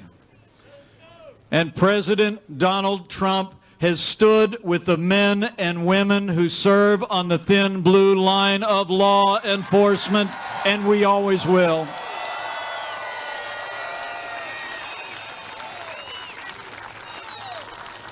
The President and I know what all of you know. The men and women who serve in law enforcement are some of the best people in this country. And they deserve the respect of every American every day.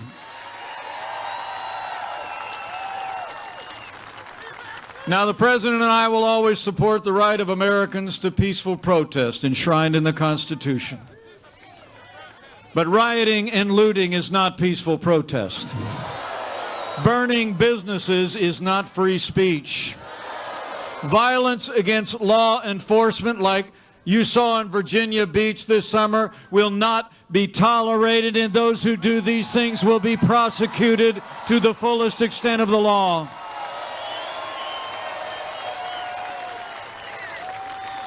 Now, for months, all Joe Biden ever talked about was peaceful protesters, as the American people watch businesses in our communities literally burn. The truth is, Joe Biden would double down on the policies that have led to violence in America's cities. Now, Joe Biden says that America is systemically racist, and that law enforcement is, in his words, and I quote, has an implicit bias against minorities. When Joe Biden was asked whether he'd support cutting funding to law enforcement, he replied, yes, absolutely. But I'll make you a promise. Under President Donald Trump, we're going to back the blue. We're not going to defund the police, not now, not ever. We're going to have law and order in every city, in every state in this nation, for every American of every race and creed and color, so help us God.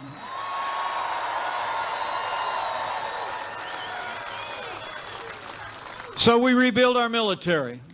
We revived our economy. We stood for our liberties in law and order. And in 3 short years, we made America great again.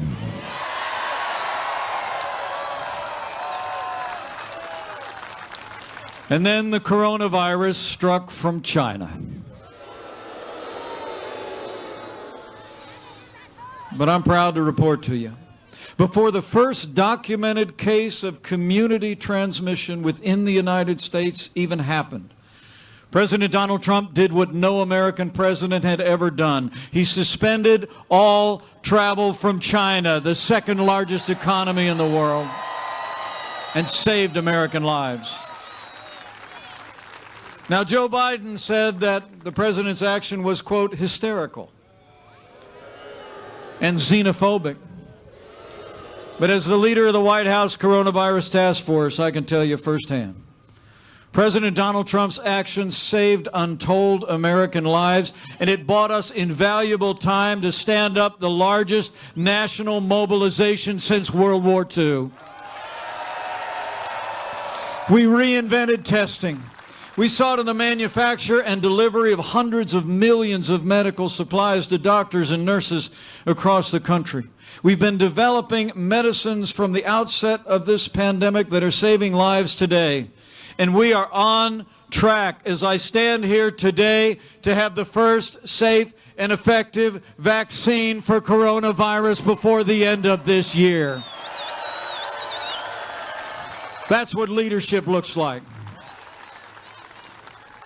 So thanks to the cooperation of the American people, the extraordinary work of healthcare workers at every level, we're slowing the spread. We're protecting the vulnerable. We're saving lives. And we're opening up America again.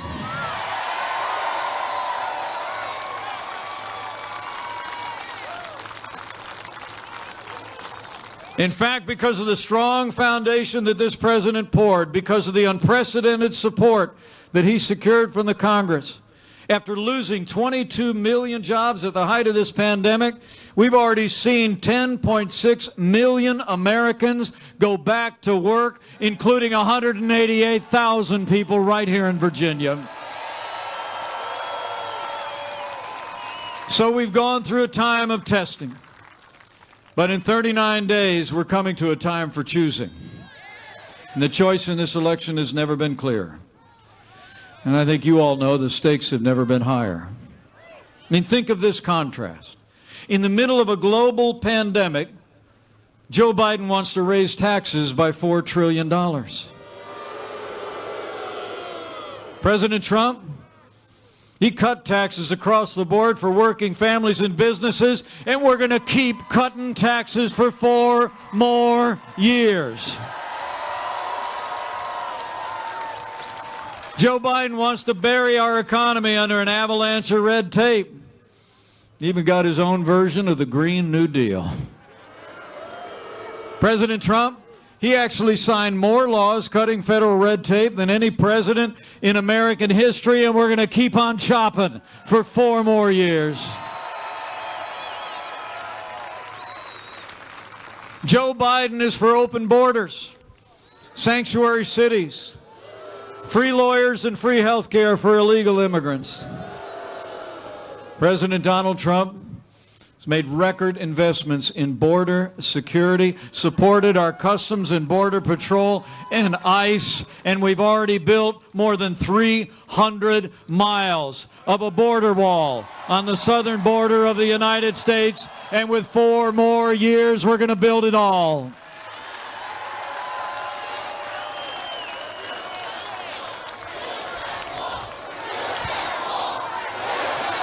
No, we're building it. And when it comes to international trade, Joe Biden has been a cheerleader for communist China for decades. I mean, half of our international trade deficit when we took office was with China. We were losing $500 billion a year.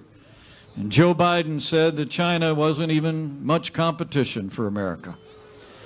President Trump, he put China on notice on day one and said the era of economic surrender is over. We imposed tariffs and we will stand strong until China opens their markets and respects American private property and American workers.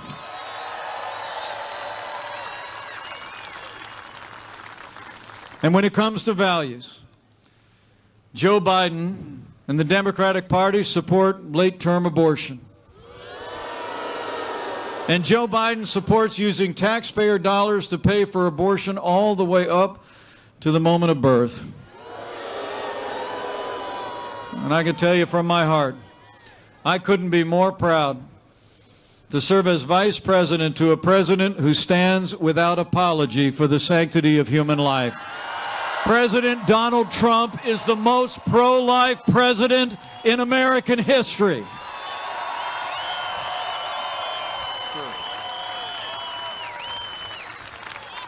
I mean, when you look at their agenda, it's clear. Joe Biden would be nothing more than a Trojan horse for the radical left. Now, Joe Biden said at their convention that democracy is on the ballot. Well, I believe that our economic recovery is on the ballot. I believe that law and order are on the ballot. But I also believe there are things much more foundational to this country that are on the ballot as well. I mean, I can honestly tell you, I think in this election, it's not going to be whether America ends up more conservative or more liberal, more Republican or more Democrat. I think the choice in this election is whether America remains America.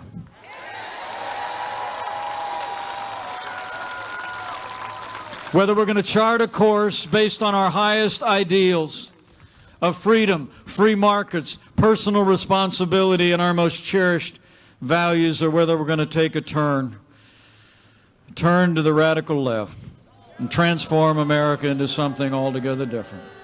So I want to say to all of you, for our freedom and all the ideals that have always made America great, we need to decide right here and right now that Joe Biden will never be president of the United States. We're going to re-elect President Donald Trump for 4 more years.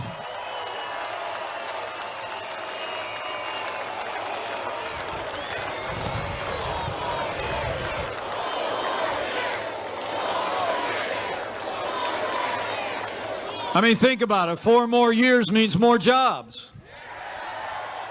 4 more years means more judges. 4 more years means more support for our troops. And it's going to take at least 4 more years to drain that swamp.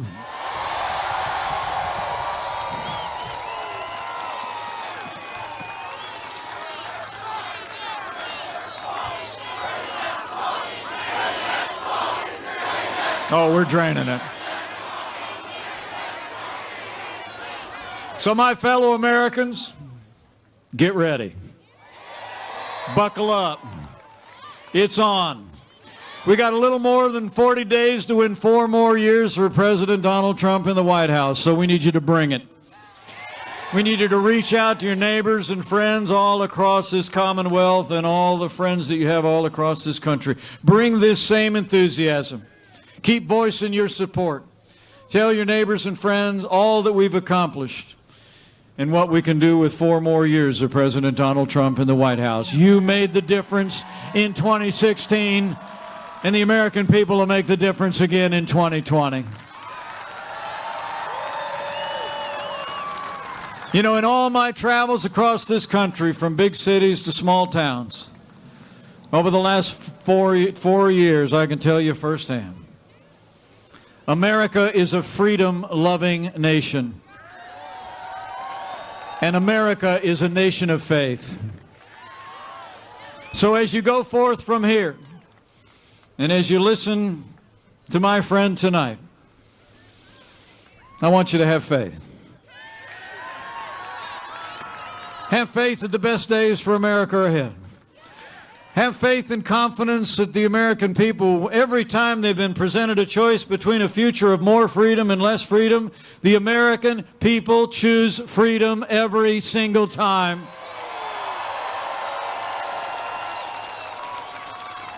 And lastly, if you're of a mind to bow the head or bend the knee from time to time in the next 39 days, I encourage you to do that too. In a time where it seems like there's more division in this country than any time in my lifetime, I'm absolutely convinced that if his people who are called by his name will humble themselves and pray, he'll do like he's always done in the long and storied history of this country. He'll hear from heaven and he'll heal this land. This one nation under God, indivisible, with liberty and justice for all. So pray for America.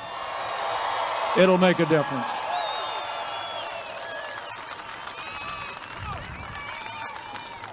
Ladies and gentlemen, I got the feeling somebody just arrived.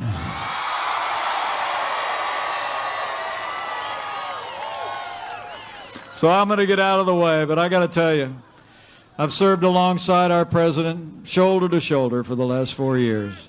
And I can tell you, President Donald Trump is the real deal. He's a man who says what he means what he says. He never quits. He never backs down. And he has never stopped fighting to keep the promises that he made to the American people. Now it's our turn to fight for him.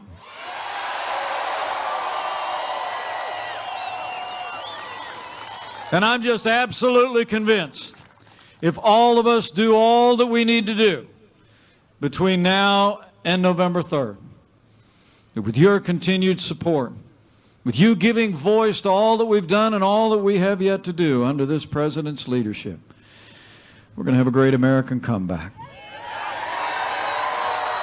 We're going to have a great American victory. We're going to make Virginia and America stronger and more prosperous than ever before. And with President Donald Trump in the White House for 4 more years, and with God's help, we're going to make America great again. Again. Thank you all very much. God bless Virginia, and God bless the United States of America.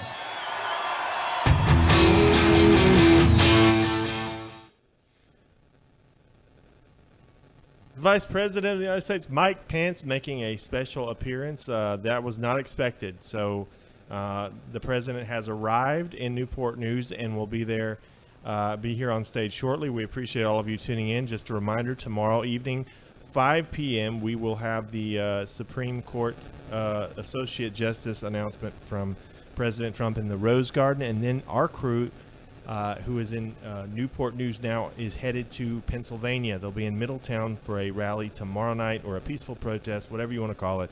So we're going to be busy. We are headed up to PA, and we may just stay up in PA for a while because we're going to be camped out there. It's so important, the Keystone State this year.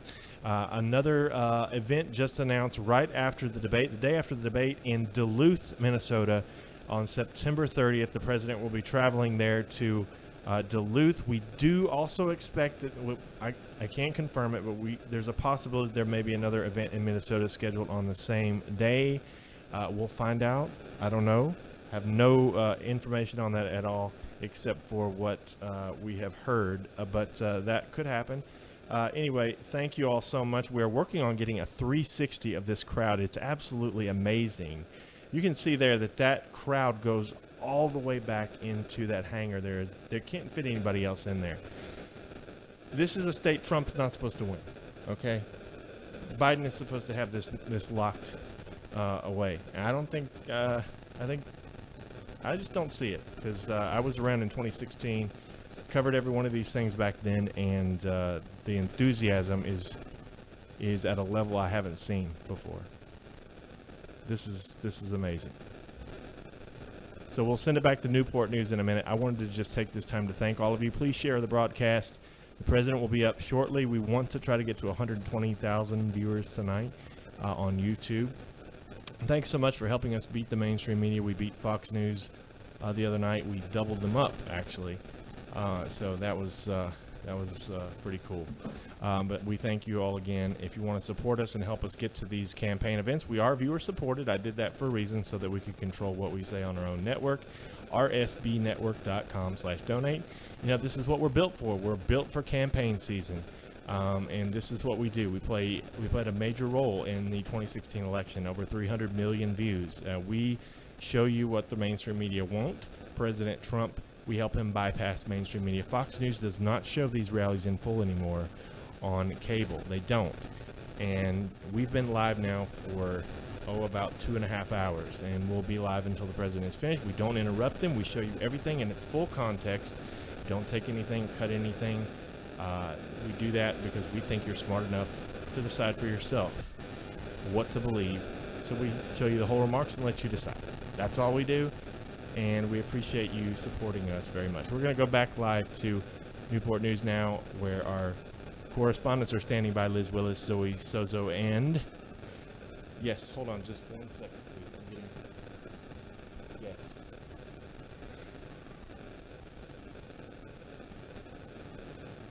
Okay.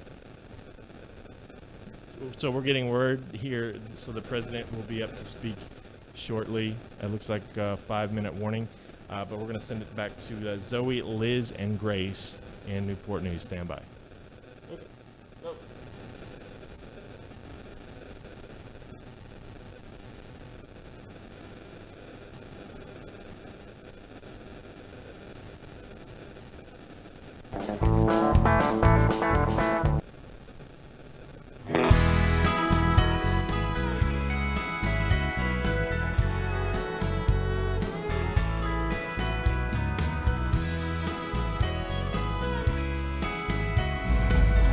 Hi, everyone. Welcome back to Right Side Broadcasting Network. We are so excited. We are less than 15 minutes away from President Trump, his scheduled time to take the stage here in Newport News, Virginia, where his rally is scheduled to begin at 9 p.m. We had the camera at 360 degrees just a minute ago, right behind us.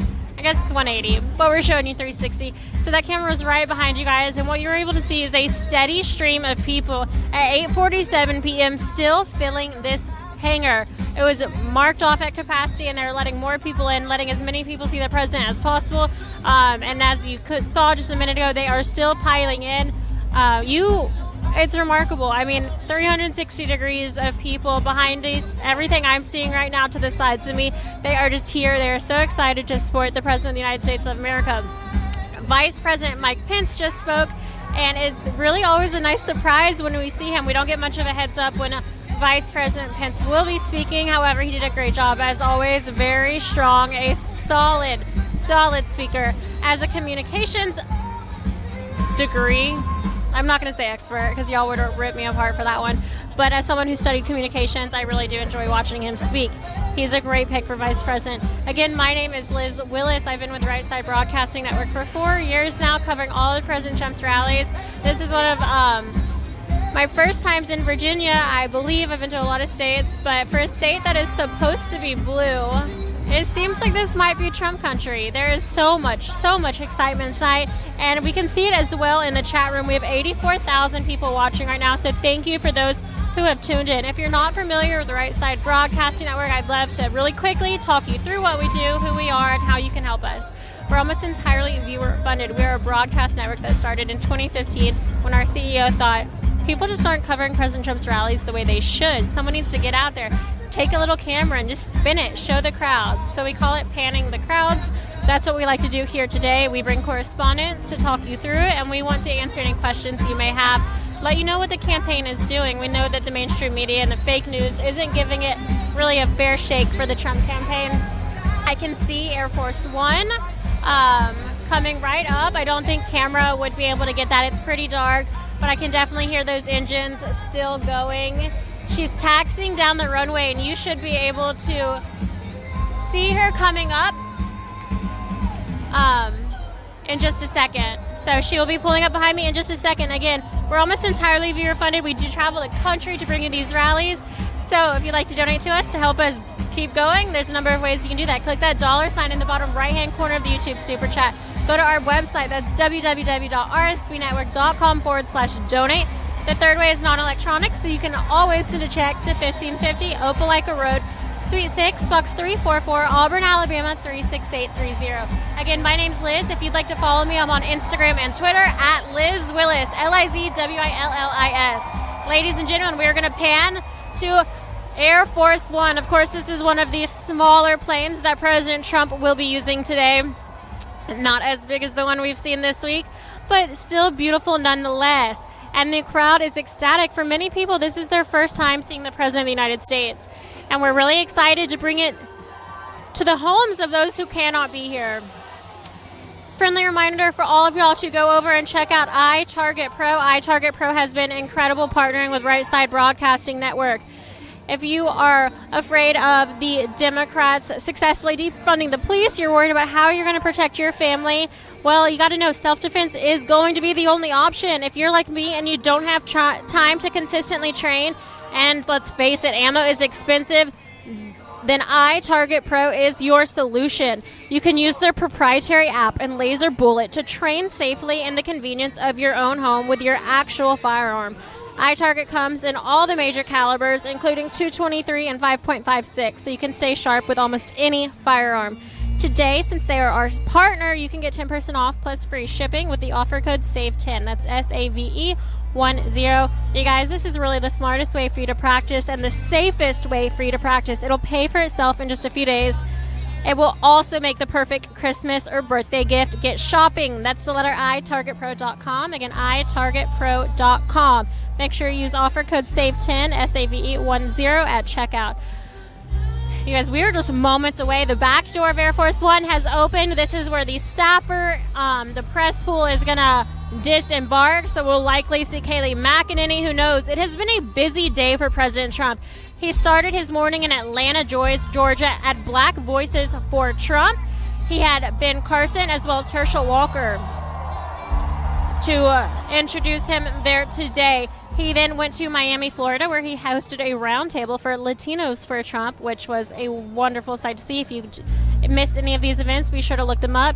He went back to D.C. to host another roundtable at the Trump Hotel, then went back to Air Force One and headed up to Virginia for a rally here at 9 p.m.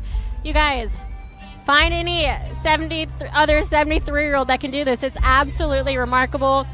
Looking at his schedule, it looks like he'll be returning to the White House around midnight tonight, and he's got a full schedule tomorrow as well, as opposed to his opponent, Biden, who calls lids, which essentially means you alert your press.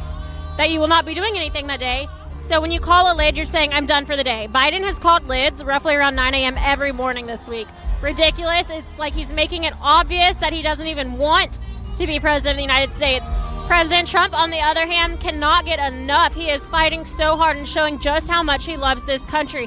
He is getting out there and campaigning as much as he physically can. It's remarkable. The door is open on the left side of Air Force One.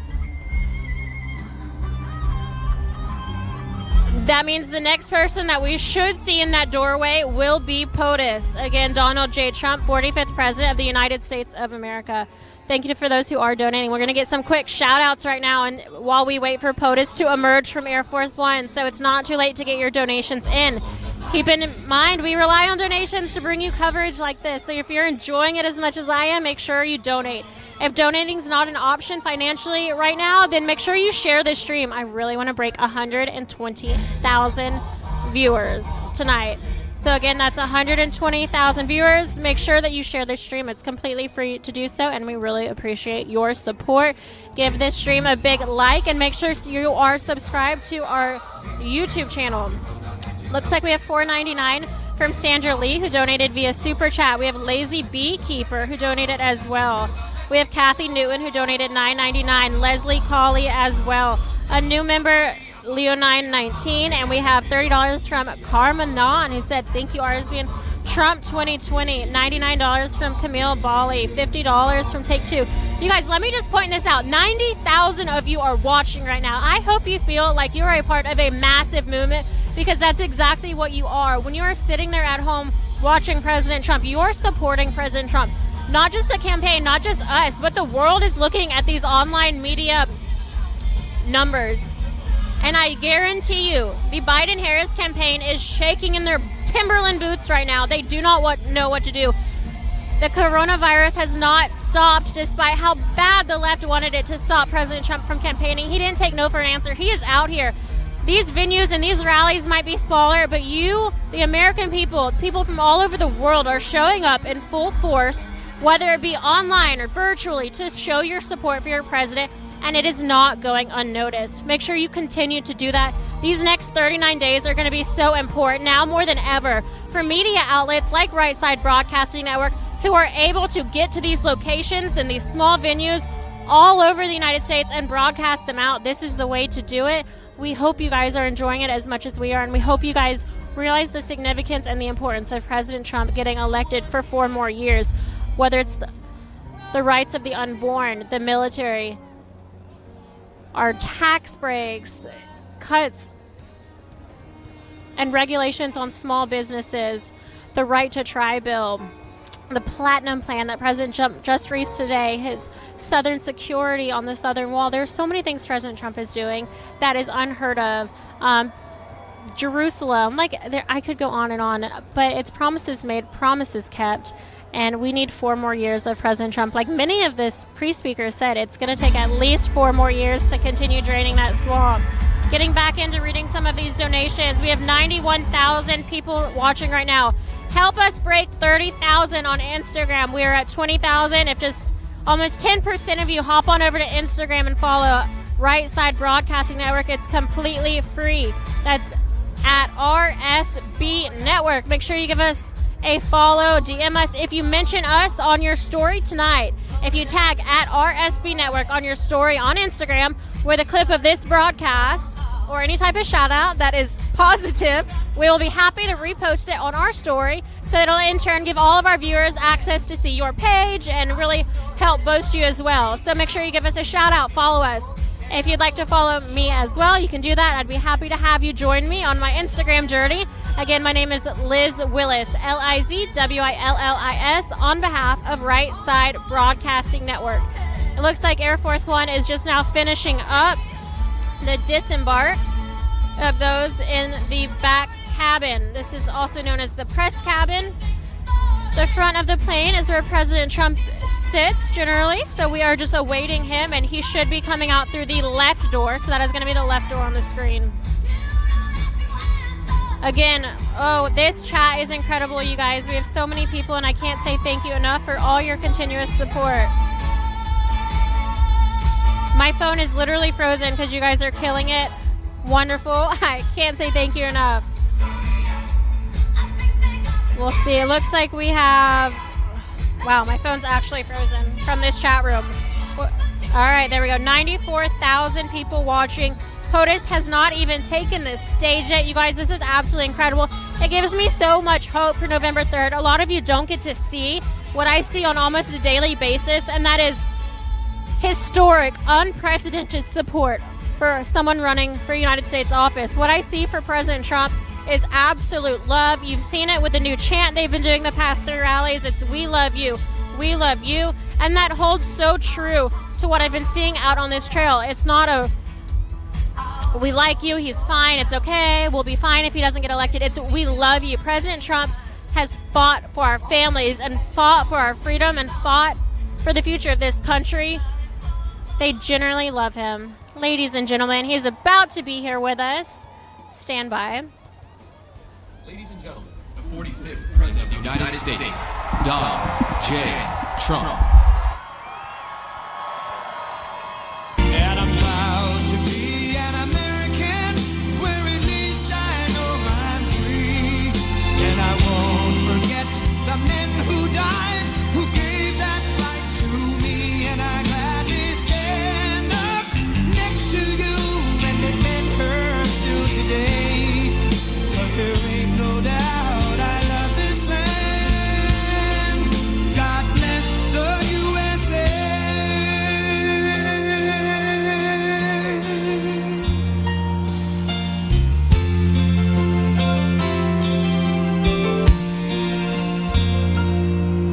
From the lakes of Minnesota to the hills of Tennessee, across the plains of Texas, from sea to shining sea, from Detroit down to Houston and New York to LA, where there's pride in every American heart, and it's time we stand and say that I'm proud to be an American, where at least I know I'm free. And I won't forget the men who died, who gave that right to me. And I gladly stand up next to you and defend her still today.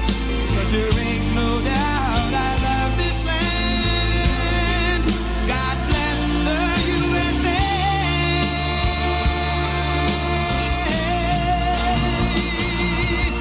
And I'm proud to be an American, where at least I know I'm free. And I won't forget the men who died, who gave that right to me. And I gladly stand up next to you and defend her still today. 'Cause there ain't no doubt I love this land. God bless the USA.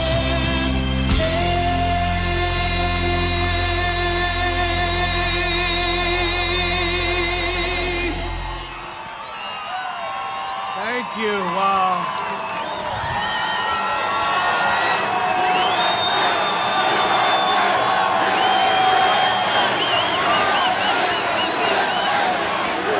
Thank you very much. Hello, Newport News. I know it well. I know it well. I know it well. You know, my father and I had a couple of little jobs here, and they were great. When the ships came in, they were packed. When the ships went out, they were stone cold empty. I said, this is a different kind of a place. But we loved it, and it's a great place, and I'm thrilled to be back in the Commonwealth of Virginia with the thousands of loyal, hardworking American patriots. And I also want to thank the great people of North Carolina. Who's here from North Carolina? Not bad, it's a little area there. 39 days from now, we're going to win Virginia. We're going to win North Carolina. We're going to win 4 more years in the White House and keep doing what we've been doing, because it's never been anything quite like it. This is the most important election in the history of our country. One of the biggest issues for the people of Virginia is your Second Amendment.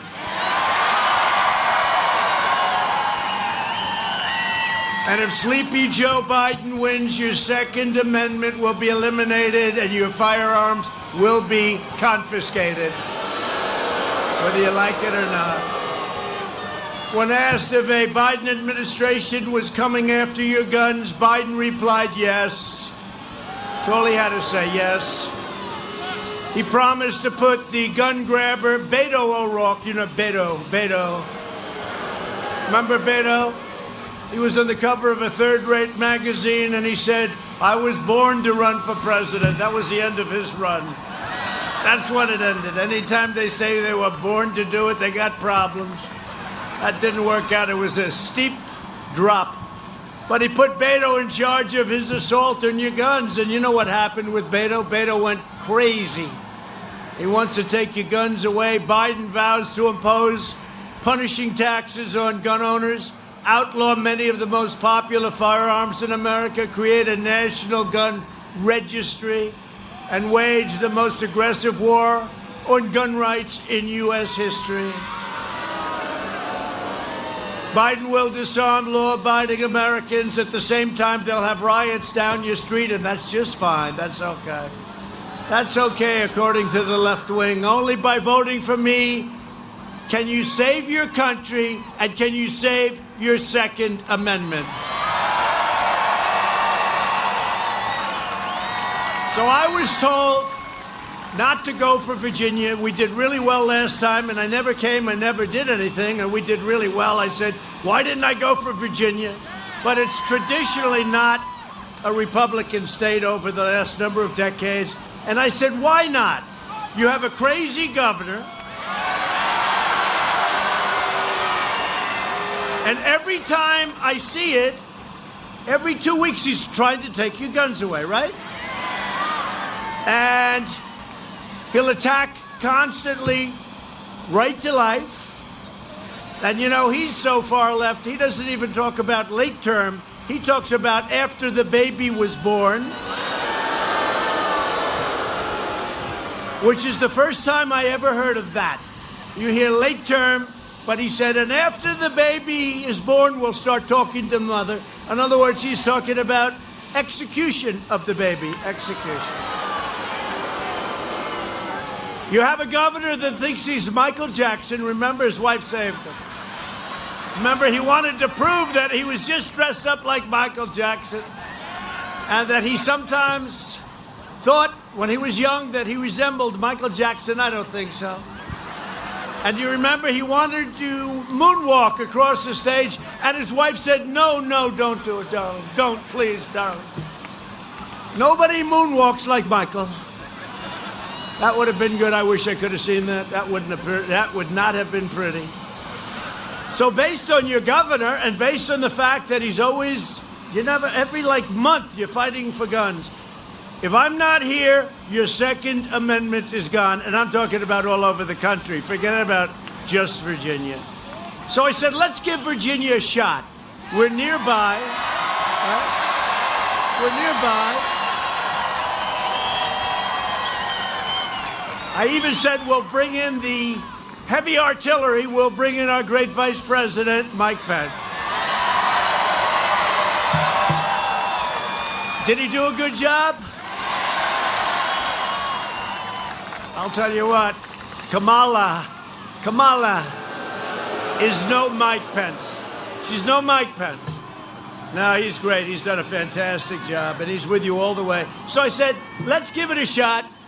And, there's a big difference. I tell you what, there's never been a bigger difference between candidates or parties. Never been. No party that supports, as an example, what he would do to a child after it was born is fit to be even involved in any way in this nation, let alone running this nation.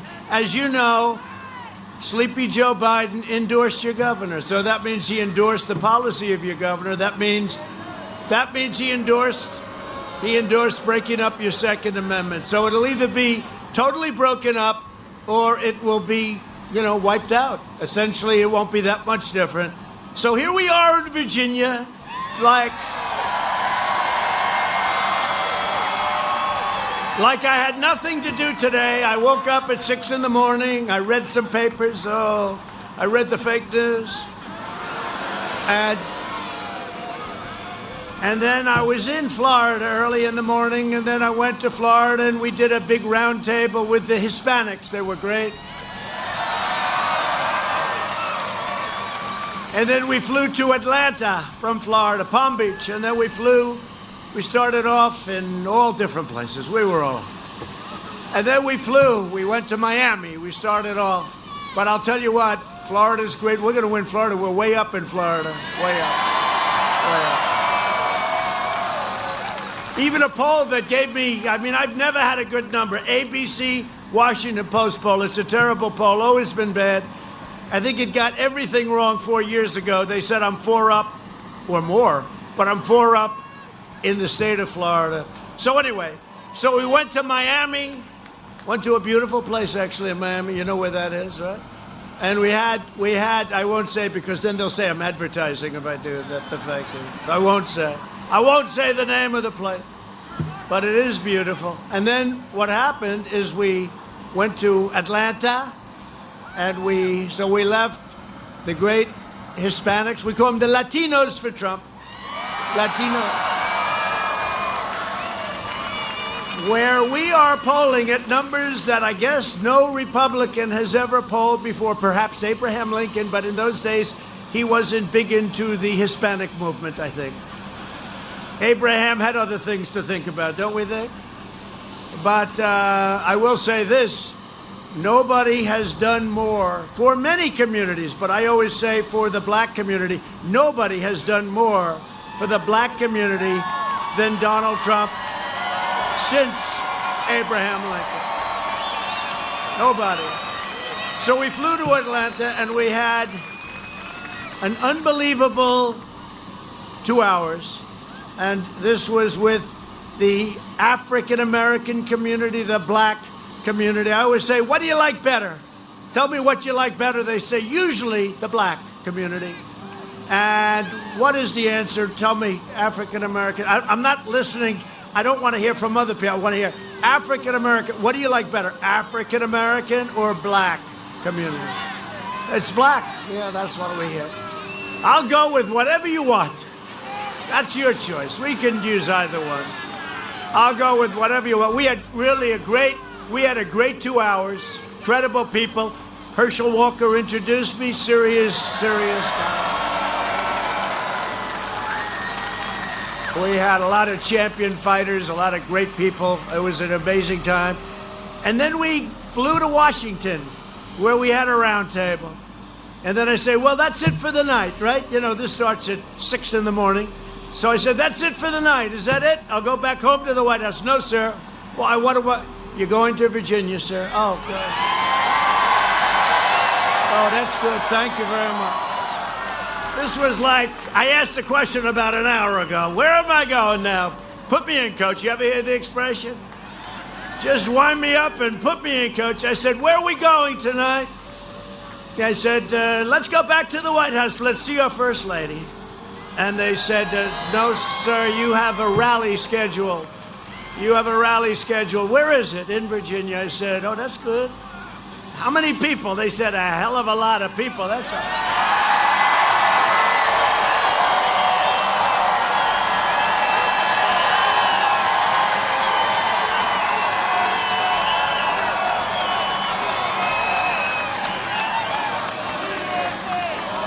Well, I wouldn't. I'm kidding. When you have rallies like this, you don't forget them.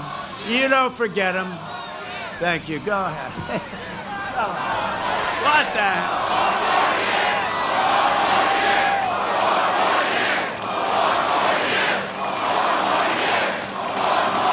No. So we're going to put a heavy play in for Virginia. Seriously, we're going to put a heavy play in Virginia. And I think we can win the state. Man, that crowd is big. Look at that. Goes way back to the hangar. That is a big crowd. That's big. You know, I always tell the cameras, I don't want to bore people with this, but I implore them, turn the cameras around and show them the size of this crowd. Goes back to the building.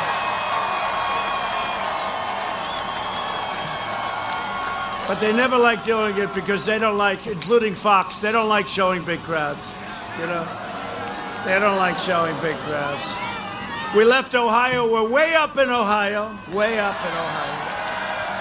We're way up in Georgia. We were in Georgia today, though, with the governor and the senator, Senator Perdue, and we were, you know, Representative Doug Collins, great guy, Kelly Loeffler, great person, senator, and Senator Perdue. And I said, how are we doing? They said, you're winning by a lot in Georgia. You're winning by a lot. Of course, if you see these people, they'll say, he's pretty close in Georgia. Too close to call. And then we have election night comes. The polls in Georgia are closed. Donald Trump has won in the state of Georgia. You know, you only win if you're up by, like, a lot. If you're up by a lot, they announce it immediately. That was what happened with Texas last time. They said Texas is too close to call. All for months and months and months. The only one that didn't believe that were the people in Texas. So when it closed, they said the polls in Texas are closed. Donald Trump has won the state, like in the same breath. Nah, we're doing great in Texas. We're doing great all over the place. We're doing great all over. I hear we're up in New Hampshire, which is great. Last time that one got taken away from us with people that just came in with buses all over the place. They had buses coming up from Massachusetts. You have the rhino governor. You know the rhino governor of Massachusetts, right? Baker. He's a rhino, but I guess he does whatever he can to get elected. The Democrat Party is now run by socialists and Marxists who want to destroy our laws, our values, and want to destroy your way of life. To uphold our Constitution as written tomorrow, I will be announcing my nominee to the United States Supreme Court.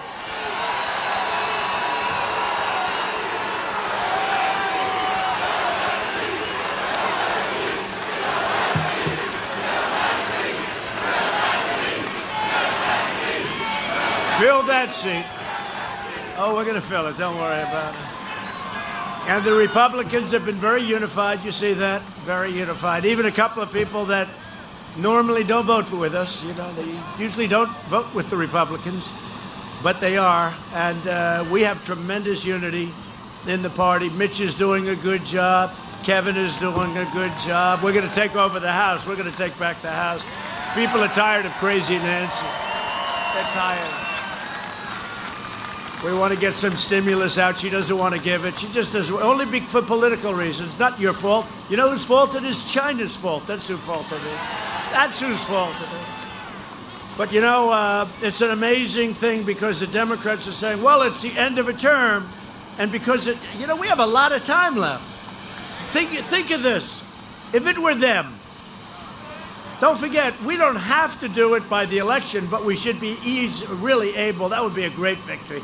Going into the election with that biggest of all victories. You know, they say the biggest thing you can do is the appointment of judges, but especially the appointment of Supreme Court justices. That's the single biggest thing a president can do. Because it sets the tone of the country for 40 years, 50 years, I mean a long time.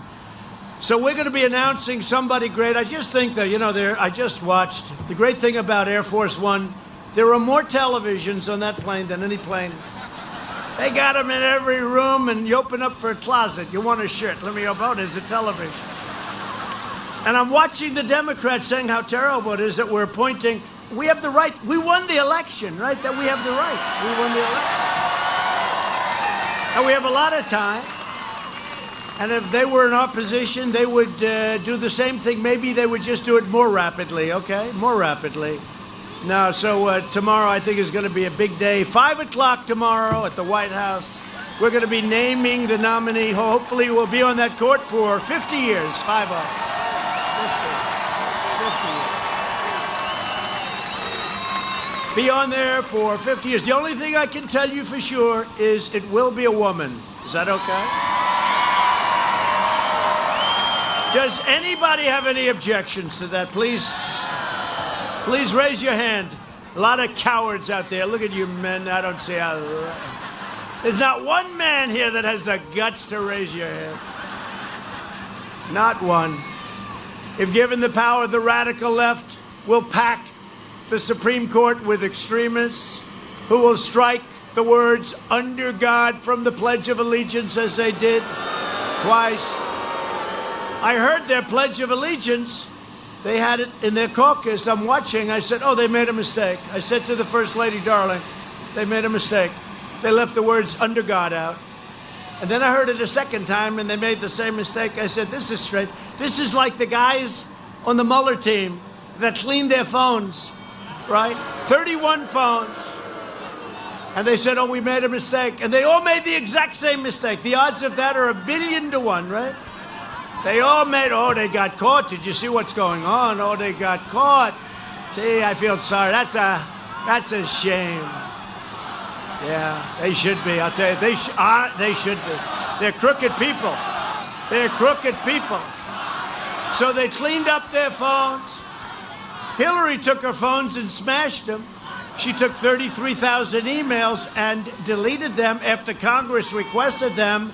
And I think they're looking at that, too. I think so. I think so.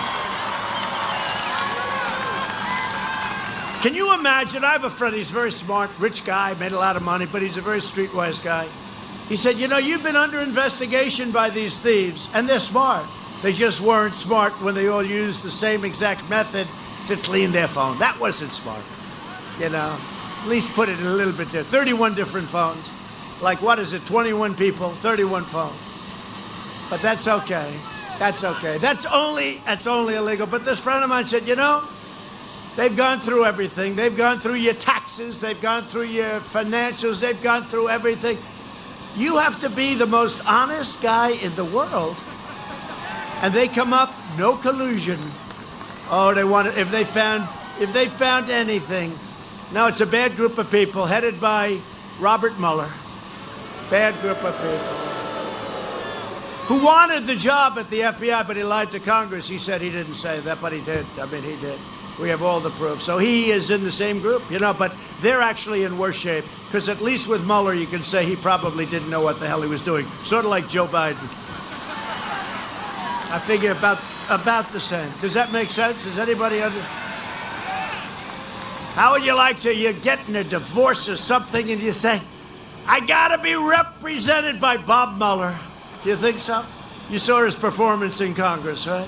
I want to be represented by Bob Mueller. No, it's the same thing. How can we have Joe Biden representing this country? And you know, he's on the lid. You know the lid, right? The lid is when they say, we're going to put a lid on it. So I guess it means probably what it's supposed to. I have no idea. Lid. It's a lid. But it's an expression.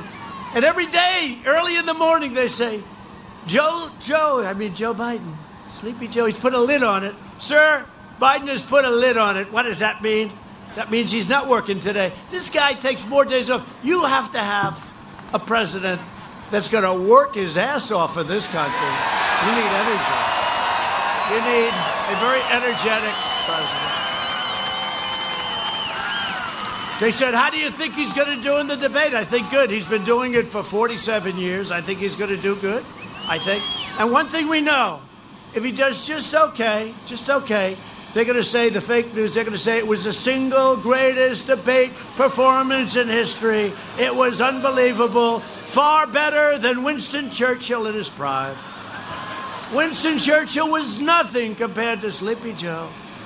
So you know that if he finishes the debate, which I think he will, and he might even do well, but if he does well, they're going to say it's the greatest debate, and they have it already written. They have a couple of scenarios. If he does really poorly, they're going to say he wasn't bad. He wasn't bad. If he does modestly well, like he did against Bernie, they were sort of even. And if he does like that, they'll say it was the greatest performance in history. But with your vote, I will preserve our Constitution and ensure law and order. Joe Biden is weak. He surrendered his party to the flag burners, the rioters, the anti-police anarchists, the radicals. All these guys running around, these these Democrat-run cities and states, look at it, 10 out of 10. We could fix up Portland so fast they have to invite us in. I want to be invited into that one. We would fix that like we did Minneapolis. We would fix that up in less than a half an hour. Remember Minneapolis, they were right. I mean, the problem is they invited us in about 2 weeks. By the time they invited, there was a lot of flames behind them. Remember the reporter is standing there? This is a peaceful protest. And behind him, you have like blocks that look like Berlin during the war, didn't it? I never saw anything. This is the craziest thing. It's a peaceful performance. But what we did, we said it's a peaceful protest, and we don't call these rallies anymore. Because in Dem states, like where you have a governor who's a Democrat, you're not allowed to go to church, you're not allowed to go to a restaurant, you're not allowed to go to your friend's house. You can't move from your house unless you're related to the governor, then you can do whatever the hell you want. You can't do anything. You can't do anything unless, of course, it's a peaceful protest. Okay?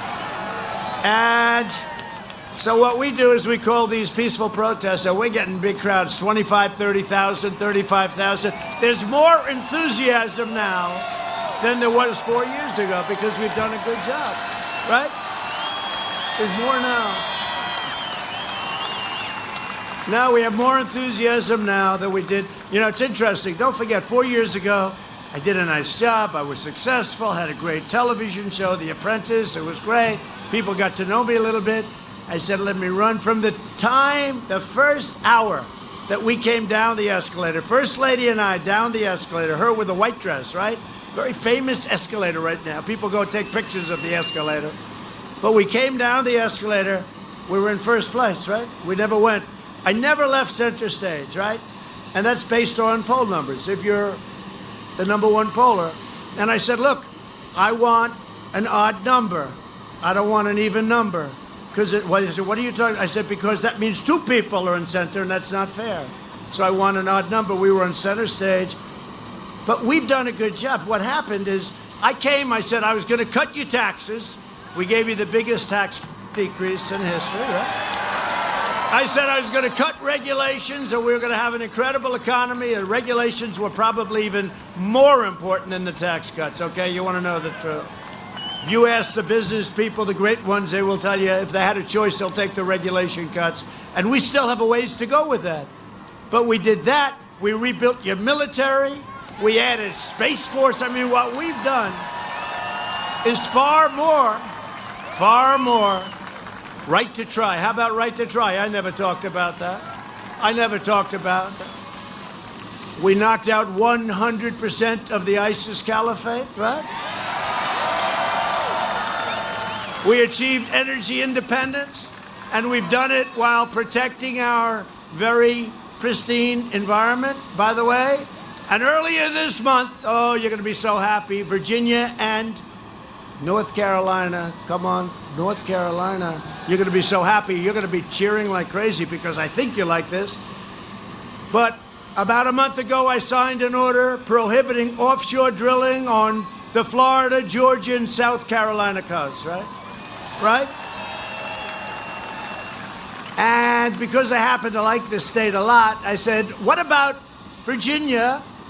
What about North Carolina? And somebody said, I don't know. I don't know if they like it. I said, I think they like it. So I'm extending the moratorium to North Carolina and Virginia. Okay. And if you want to have oil rigs out there, just let me know. We'll take it off. I mean, you know, I can understand that too.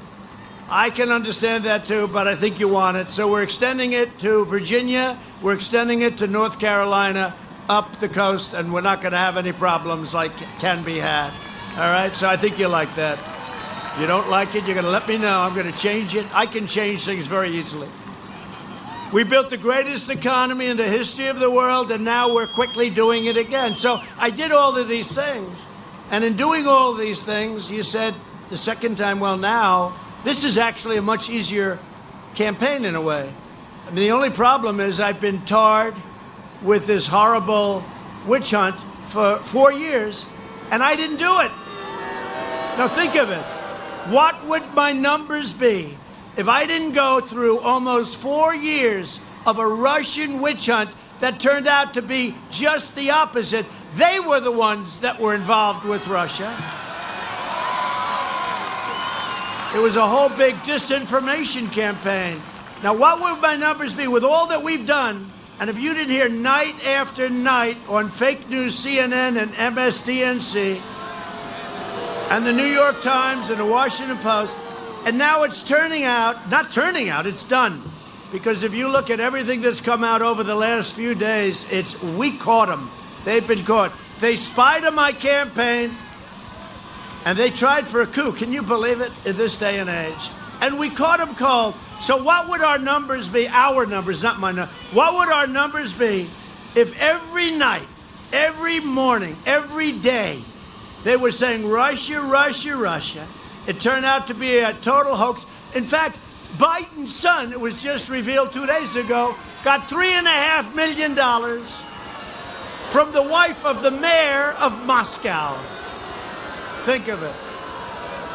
So, but I really think about that.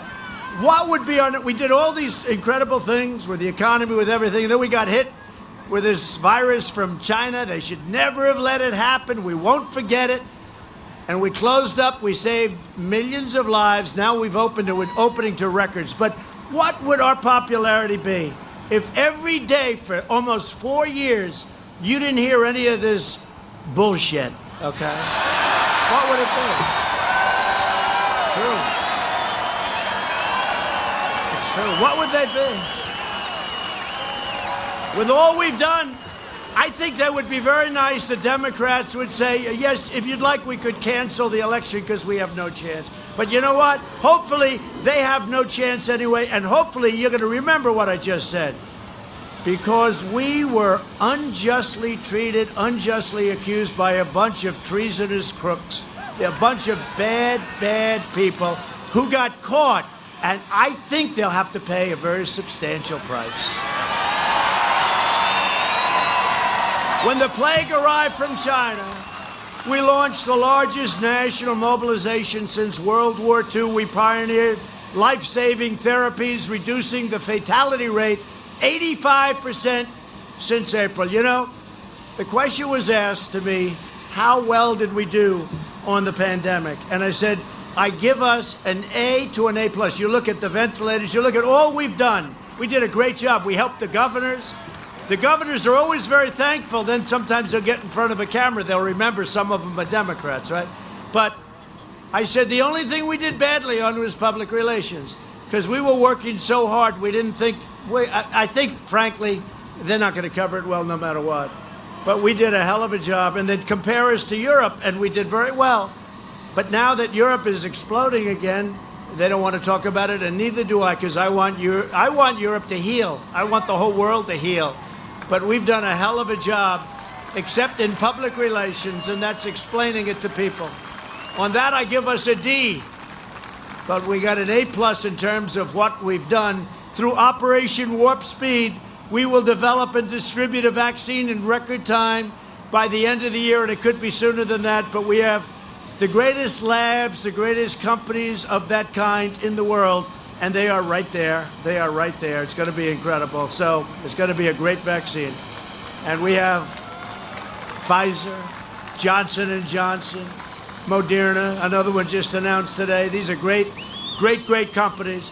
On November 3rd, Virginia will decide whether we end the pandemic and return to record prosperity or whether we allow Joe Biden to kill the recovery, delay the vaccine, impose a $4 trillion tax hike on you. That's what he wants to do. Ban American energy. He wants to ban fracking. How about that? He wants to ban fracking. Then he lucks into the nomination. You know, he shouldn't have gotten it because if Pocahontas left 2 days early, Bernie would have won and we would have had Bernie. I don't know who I would have been better against. Maybe, who knows? But we would have had radical Bernie.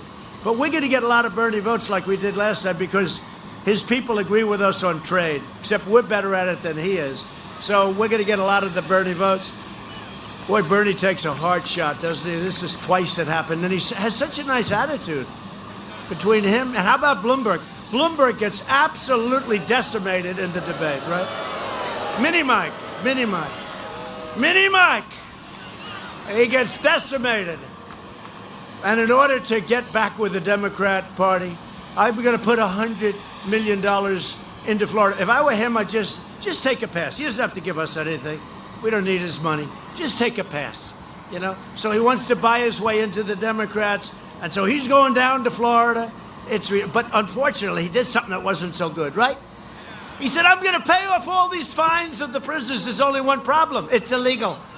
Now he's got himself a problem. Now he's got himself a bigger problem than he had when Pocahontas beat the hell out of him in the debate. Oh, that wasn't so easy, Mike. Remember, she was going point after point after point, and he thought she was talking about me. And so did I, actually. And then what happened? She said, and I'm not talking about President Trump, I'm talking about you. And he went, oh, my God. He's not a good guy, not a good guy. Stupid. To do that, stupid. You have to have some pride. You can't go. The way they treated him so badly, you can't do that. But they're going to destroy the suburbs. You know, I keep hearing about suburban women like you, right? Suburban women. Well, I just ended a regulation that would have allowed projects in your... do you mind having a project next to your house? You're beautiful. You live in a beautiful house, right? Happily married, beautiful kids, everything perfect, the American dream, right? Do you mind having a project built next door? Yeah, she said she minds. You know who minds? Everybody minds. I just don't think anybody knows that we did this. I really don't. I don't think anybody knows. And they're going to change the zoning that allows them to build projects in the suburbs. So the guys came to me. I said, I want to end that. They came, sir, we're all set. We're going to really bring it back. I said, no, I didn't say bring it back. I said, I want it ended. Well, that's not so easy. I said, I want it ended. I don't want it. I don't want it. And we terminated it so you can live happily ever after if you vote for Trump.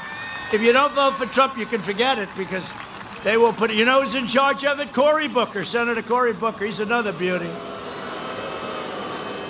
He was Elizabeth. If you really take, you had Elizabeth Warren, you had Cory Booker, and you had Kamala. You know, if you pronounce her name wrong, she goes crazy. Kamala, like a comma. It's like a comma. She's like a comma.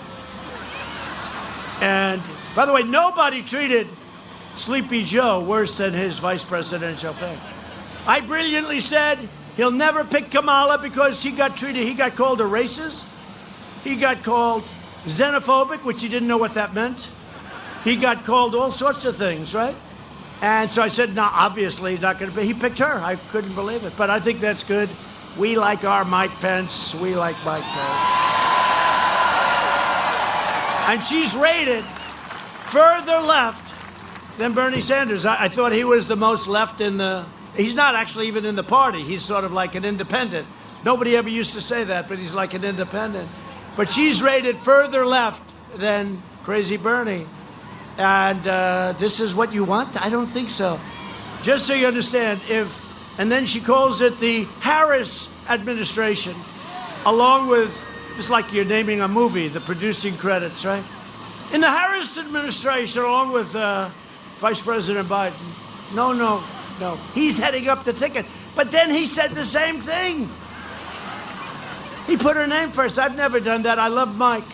But I've never said Mike Pence and Donald Trump. I always say Trump because you know what? You got to know that. You're the president. He doesn't know that he's in first position. He doesn't know it. He doesn't know it. He forgot. Hey, look, you're entitled to a mistake every once in a while. It was strange that they did it almost in the same hour, though, right? It was like one on top of another. Give free health care. They want to give free health care to illegal aliens and indoctrinate your children with poisonous anti-American lies in school. We don't like that. To combat the toxic left, and you see what it is. It's toxic. Left-wing propaganda in our schools. I announced last week that we are launching a new pro-American lesson plan for students called the 1776 Commission. We will teach our children the truth about America, that we are the most exceptional nation on the face of the earth, and we're getting better, better, better all the time. And we're joined tonight by a friend of ours, a warrior, Congressman Rob Whitman.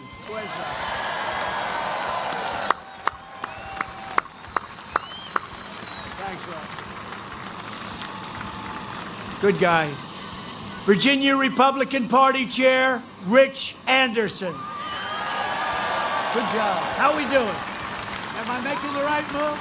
I'm not wasting my time here, Rich. I got to ask him. Rich, what do you think? I think so, right? I think so. And congressional candidates, Nick Freitas. Oh, look at him. We had a call the other day, a very successful call, right? Great call. Thanks, Nick. And a real warrior, a real hero, Scott Taylor. Scott. Those are two very important races, and I think you're going to win them. I saw some good polling. We're taking over the House from Crazy Nancy. We're going to have it. And I think those two guys, I think they're going to win. Also, somebody that I have heard incredible things about, the Republican nominee for the U.S. Senate, Daniel Gade. Daniel Gade.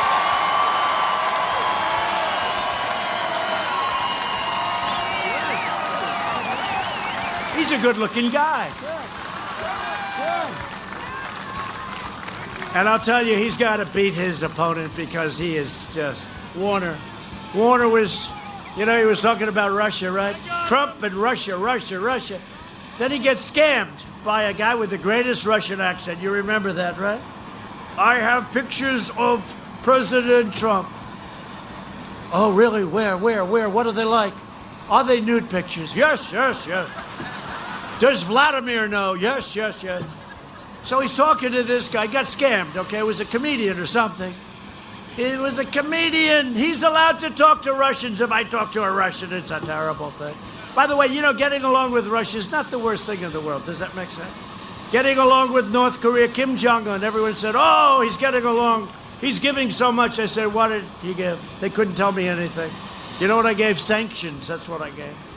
But you know what? We get along. We get along. You would have been in a war right now. Would have been a nuclear war. You would have been in a war right now with North Korea if it wasn't for me. Hillary Clinton didn't have a clue. Obama didn't have a clue. Obama told me when I sat with him, the one time I sat with him, what's your biggest problem, North Korea? I said, how big? He said, it's a big problem. And he was indicating like it was war. I said, have you tried calling him? Have you tried? Have you given it a little shot? You know, instead of losing 10 million people, they used to say 50,000 people could be killed. No, 20 million people could be killed, okay? 20 million. Seoul is right next to, you know, right near the border. It would be too bad, but we have a good relationship. I get criticized because I have relationships with these people, and that's a positive thing. We have to remember that's a positive thing. And I had a very good relationship in China with President Xi, but you know what? This pandemic has just, we made a great trade deal, but it just doesn't mean the same to me. Does that make any sense? It doesn't mean the same to me. It doesn't mean the same to me. Last week, 2 weeks ago, they had the largest order of corn to our farmers in our history. They had the largest order of soybeans. They had this massive order of beef. But you know what? It just doesn't mean as much to me now as it did at one point. The ink wasn't even dry on the trade deal, and this thing came in and they could have stopped it. We're also deeply moved to be joined by two Gold Star spouses, two incredible people.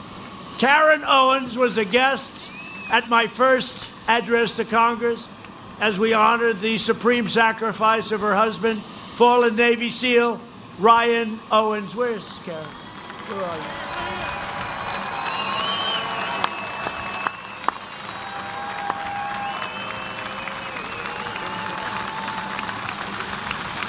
Come on up here. Come up. And we're also joined with Brittany Jacobs and her family. You know Brittany. On Memorial Day in 2017, I met Brittany and her son Christian at Arlington National Cemetery, and we honored the memory of her incredible husband. and Christian's dad, Marine Sergeant Christopher Jacobs. We took a picture together, that little boy who's no longer a little boy. Come on over here. Come on over here. The both of you. Come on. The both. Come on.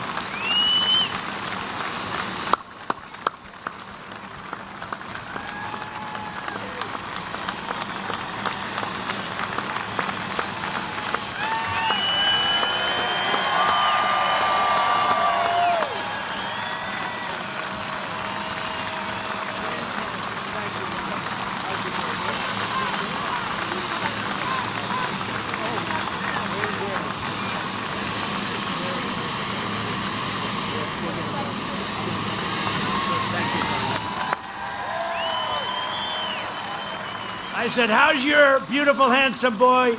She said, really good, but he wants to go back to school. Let's go. Open up the schools. Open up the schools, Governor. We'll get them open. But we thank God every day for our courageous warriors, and we'll always support our incredible Gold Star families, and we want to thank both of you. It's incredible. Thank you. And we'll get you back to school soon, all right? Get them back. Come on, Governor. Let's go. You got other things to do. These people, you know, they're keeping the states closed because they think it's going to be harmful on November 3rd. And it's not really, it's not going to have too much of an impact. What it's doing is hurting a lot of people, though. It's hurting a lot of people. In everything we do, we are putting America first. We've spent the last 4 years reversing the terrible damage Joe Biden and his friends inflicted on this country over the last 47 years. I love it when he says, we could have done this, we should have done that. The guy's been here forever. 47 years, hard to believe, right? And that was in prime time, although he never had super prime time, but that was in prime time, remember? And this time, and now I got him here. Together we've taken on a corrupt and broken system that's been throwing everything at us from the very beginning. A new trove of documents, and you have to go home. You got to read these documents. And they now prove that Russia interfered in 2016. Unfortunately, it was on behalf of Hillary Clinton, not Trump. They interfered, disinformation.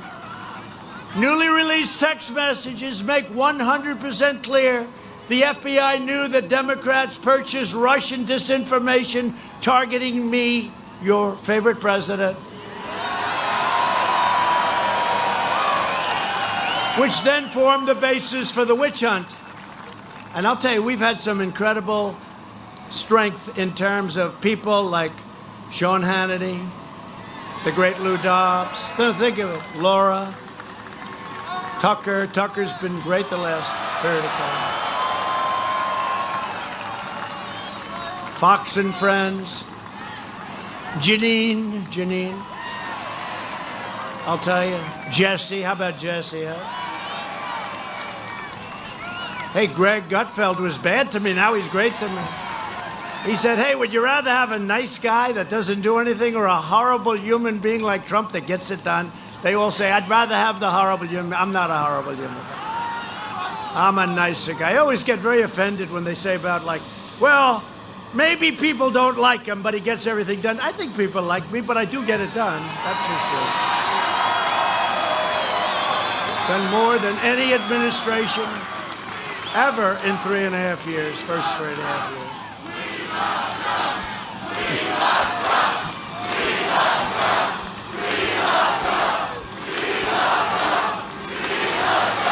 That's so nice. I'll tell you, that is so nice. That is so nice. The first you talk about the seating, don't worry about the justice will get her seat. Don't worry about that. And that's nice. But you know, they say, these people said, they've never heard a political campaign where a big audience says, we love Trump or the candidate. I've never heard it. It's true. I've never heard it for Ronald Reagan, and I like Ronald Reagan, but I've never heard it. And they've never heard it. Nobody's ever heard it. Who says that? But I love you too. I really do. I do. And we're getting it done. No, they've never heard that chant. I've never heard it. And it started about 2 weeks ago. I've never heard it even before. But again, before.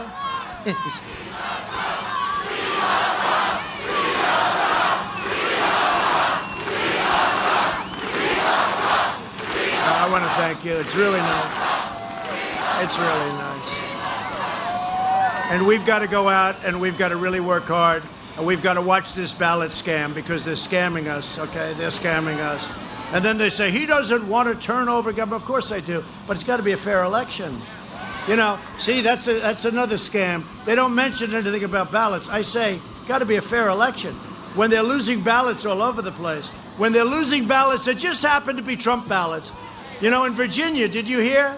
In a very Democrat area, they sent 2 ballots to thousands of people, 1,000 or thousands of people. It just came out over the wires. So people in a Democrat area got 2 ballots instead of 1. They had 8 ballots in a waste paper basket, military ballots that all were for Trump. Everyone was for Trump. And they were in a waste paper basket. They were thrown away and somebody saw them. Then they had many, many ballots thrown into a river someplace. I don't even know the state. These are just a few of them. And then go back earlier. Go back to the Democrat primaries. Go back to the great state, Iowa. I love Iowa. We're going to win Iowa big, big, big, big. We won it last time by 11 points. We're going to win it big with ethanol, what I've done for them, with the $28 billion for the farmers, and that includes you. That includes tobacco. That includes a lot of things, but that includes your farmers. But you go back to their primaries, right? Go back to the primary, the Iowa, the first primary. It was done with ballots. They have no idea. Remember the disaster? And that's a small primary. Now they're talking about tens of millions of these fake ballots going all over the place. Who's sending them? Where are they being sent? Who's sending them back? Supposing they don't get them. Are they being sent to Democrat areas? And they're all run by Democrat governors, right? All of them, 100%. It's 100%. So you have a guy in Nevada. He just comes up with the idea. I think we're going to win Nevada. If fairly, we're going to win it. But he comes up, well, you don't have to have your signature verified. Oh, that's nice. That's good. He decided, let's not do that. But you know a real big problem? I like watching television and have the winner is, right? You might not hear it for months because this is a mess. Go back and study what happened in Iowa. Take a look. Take a look at what happened in New York in a small congressional race. Carolyn Maloney. She should have lost the race, in my opinion. They gave it to her because it was a crooked deal. The guy that she ran against was having fits. He said, what are you doing? What are you doing? Everything was mixed up. The ballots were lost. There was fraud. There was everything. Go into Paterson, New Jersey. These are just recently. It's a disaster waiting to happen. And the only one that knows it better than we do are the Democrats. They know this is going to happen. They want it to happen because they want to go through a court system. And instead, you're not going to hear, very unlikely that you're going to hear winner that night. I could be leading, and then they'll just keep getting ballots and ballots and ballots and ballots because now they're saying that the ballots can come in late. Well, what does that mean? And more importantly, they're going to be given, in some cases, a week or 2 weeks to count the ballots. So if we're waiting for one state, now think of it. If we're waiting, and they're talking about 5, 6, 7 states that have this problem. So if we're waiting for one state, does that mean the whole nation, the whole world is going to wait for one state? I won't use any names, but you have Pennsylvania, where you have a Democrat who, by the way, lost the case last week. We sued. We want him to open up his state, and we won on constitutional grounds. North Carolina, they have the state all locked up. So we're talking about these are the governors that run their states for Democrats. They really do. I mean, they run them. They're Democrat governors, and they're in charge of the count. We went to Nevada to make a speech. We had 5 different sites. The governor made it impossible, so we ended up at a different site. We had to get one This is the guy that's in charge of ballots. He was a political hack. Now he's the governor. And this guy is in charge of ballots. It's not going to work. It's going to be a disaster. And I want a smooth, beautiful transition, but they don't add the other part. But it's got to be an honest vote. And everybody knows. Just go back again. Look at Iowa. Look what happened. Just take a look at that. They still don't know who won. They didn't know weeks later. Remember, New Hampshire declared a winner, and essentially they don't know what happened in Iowa, except the difference is we're doing the same thing, but with tens of millions of ballots. This is a disaster waiting to happen, and they shouldn't let this system go. If you ask for a ballot, it's called solicited. You solicit. You want the ballot, it comes in, you sign it, you send it back, that's okay. But where they send millions and millions of unsolicited ballots, people get ballots they didn't even know they were getting them. Sign it, sign it. Then there are people going around getting them to sign. You know, when you have that, you don't need it. We have much more enthusiasm. We're so high up on enthusiasm, right?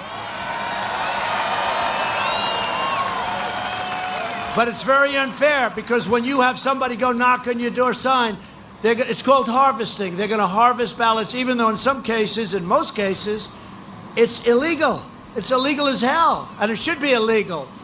So this is a disaster waiting to happen, and the only hope we have, really, other than going through a long, unbelievable litigation at the end after it's over, because we're going to win. We're not going to lose this except if they cheat. That's the way I look at it.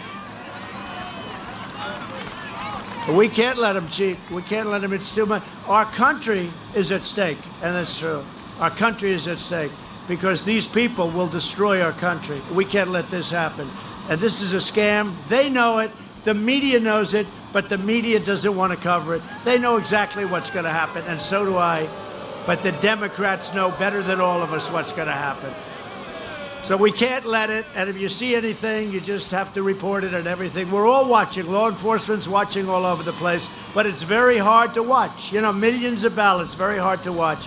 And it's the only way that's the only way we're going to lose is if there's mischief, and it'll have to be on a big scale. So be careful. And we do want a very friendly transition, but we don't want to be cheated and be stupid and say, oh, let's transit. We'll go and we'll do a transition.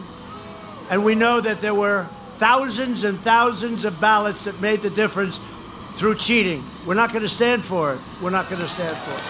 So just remember, keep your eyes open. For decades, our opponents spent trillions of dollars rebuilding other countries. And now we're finally rebuilding our country. We invested $2.5 trillion in the U.S. military, all made in the USA. We launched the first new branch of the armed forces. Think of that. Since the Air Force 75 years ago, it's called Space Force. It's a big deal. See, that alone would be a big deal for, honestly, that alone would be a very big deal for a administration. We did, think of it, we now have a sixth branch of the United States Armed Forces. That's a big deal. But we did so much more, so much more. I mean, think of it, it's incredible. You know, we did probably the most. We'll have maybe even more than 300 federal judges, including Court of Appeals. And now we're going to have 3 Supreme Court judges. Their minds are blowing. Their minds. You know, you've had many presidents, never had 1 Supreme Court judge. We're going to have 3. Of all people, and that's a record, of all people, to get 3 Supreme Court justices in one administration, in one term, they are going crazy. They're saying, darling, tell me this is not happening. But you'll see it tomorrow at 5 o'clock. With the help of the incredible workers of Newport News and Norfolk Naval Shipyard, we will build 355. We're going to have a Navy again of 355 ships. That's what we need. That's been depleted. And they're already being built. We've got a few big ones, beauties being built, including aircraft carriers. Biden will slash military funding and shipbuilding will be shut down. It's going to be shut down like it used to be. We killed the founder and leader of ISIS, al-Baghdadi. We took out the world's #1 terrorist and mass murderer, Soleimani. I withdrew from last administration's disastrous Iran nuclear catastrophe. What a deal that was. $150 billion, $1.8 billion in cash. You ever see what $1.8 billion in cash? It's plane loads. These guys over there, they must have said, what the hell is this? They never saw money like that. We paid it. You know what we got for it? Nothing. Nothing. I kept my promise, recognized the true capital of Israel, and opened the American embassy in Jerusalem. I also recognized Israeli sovereignty over the Golan Heights. They've been working on that for 52 years. I got it done quickly. And instead of endless wars, we are forging peace in the Middle East. We even got nominated, right? You know what for? That's right. I hate to talk about it, but I have to because the press doesn't talk about it. No, that was a great honor. It was a great honor. Twice, you know that, right? Twice. The press doesn't talk about it. The Nobel Peace Prize, right? Two for different things. For Kosovo and Serbia, we stopped them from killing each other. It was very nice. And they don't have to kill each other. They've been killing each other for a long time. Kosovo, Serbia, it was great. It was great. And we got a nomination for Israel. And you look at Bahrain, UAE. That's just the beginning. We have them lined up that want to go into that. Well, peace in the Middle East without blood all over the sand. And I told you, you heard the story. I went home, I said, First Lady, I'm going to get the greatest stories tonight. I just got nominated for the Nobel Peace Prize, First Lady. For Israel, everybody said it couldn't be done. And they were right, it couldn't be done the way they were doing it. You would have never gotten it done. The way John Kerry was doing it, you would have never gotten it done. As a guy doesn't have a clue, incompetent. But you know what? I said, First Lady, wait till you see this. It's going to be unbelievable. And we watched Lester Holt. I don't even know why. And we had one story after another after another. And after 7 stories, I said, First Lady, this is getting a little embarrassing. And they never mentioned it, nor did any other of the newscasts. Fake CNN didn't mention it. MSDNC didn't mention it. ABC, CBS, nobody mentioned it. So I was very embarrassed. 3 days later, I got nominated. And I said, my great First Lady, we got another shot at it, darling. Let's watch the news tonight. 1 story, 2 stories, 3 stories, 4 stories, 5 stories. We got to the end, it wasn't mentioned again. And when Barack Hussein Obama was nominated, it was... And he didn't know what he got it for. He still doesn't. He doesn't know what he got it for. So we have a little double standard going, but that's okay. As long as we know. Sometimes I'll be talking that way, and I'll look around, I'll say, oh, I'm in the Oval Office. How did that happen? I said, you know, with all the complaining, we're in the Oval Office, and they're not, right? And if you don't mind, let's keep it that way so we can keep this going. We've achieved more in 47 months than Joe Biden has achieved in 47 years. It's true. Biden, without even knowing it, is pushing the most far-left platform in history. The Biden plan would destroy Social Security and destroy protection for people with pre-existing conditions. He would terminate our travel bans in jihadist regions. You know, I got the travel ban. Remember, everyone said you couldn't do that. I want a travel ban from people that want to blow up our country. Do you think that's okay? People said, oh, we don't like that. Took a little heat and we got it. They said I didn't get it and they were right. We lost at one court, lost at the second, then we won in the Supreme Court. They don't say that. But we have a strong travel ban. And we will use it. We do use it. We use it plenty. And increase refugee admissions. They want to increase refugee admissions 700%, opening the floodgates for radical Islamic terrorism. They want to ban school choice in charter schools. In the second term, I will provide school choice to every parent in America. Every parent. A vote for Republicans is a vote for safe communities, great jobs, and a limitless future for all Americans. It's so true. And in conclusion, I love you people, but I've been doing this since early in the morning. I'm getting the hell out of here. I would only do this for Virginia. I got a guy, he stays in his damn basement all day long, and I'm doing this. I don't know. If he wins, I'm going to be very embarrassed. I'll say, gee, I worked so hard and he didn't work at all. No, we're going to win. I think we're going to win. I think we're going to win big. I think we're going to win bigger than anyone understands. I think there's a vote out there. There's a hidden vote out there. The pollsters are fake. They're controlled by the same people that write the bad stories, the fake stories. Over the next 4 years, we will make America into the manufacturing superpower of the world, and we will end our reliance on China once and for all. We will hire more police, increase penalties for assaults on law enforcement, and we will ban deadly sanctuary cities, ban them. We will uphold religious liberty, free speech, and the right to keep and bear arms, Virginia. We will strike down terrorists who threaten our citizens, and we will keep America out of the ridiculous, horrible, endless foreign wars, countries that you've never even heard of. You will keep you out of them. And by the way, we have weapons the likes of which nobody has ever seen before. We have a level of a degree of which nobody from Russia to China to North Korea, nobody's ever seen what we built.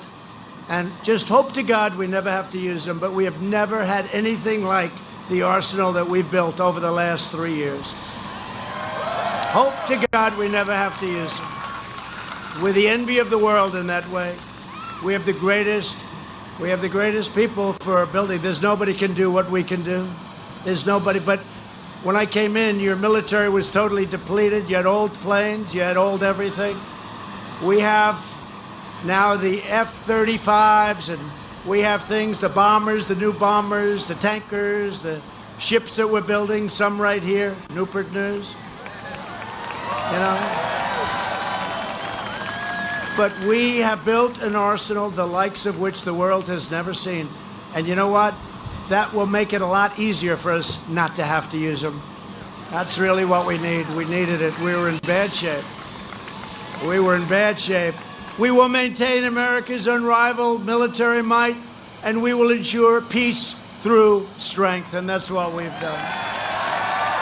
We will end surprise medical billing, require price transparency, and further reduce health insurance. You know, the health insurance is a disaster, and we are bringing the price of health insurance way down, premiums and costs of prescription drugs. We're instituting favored nations.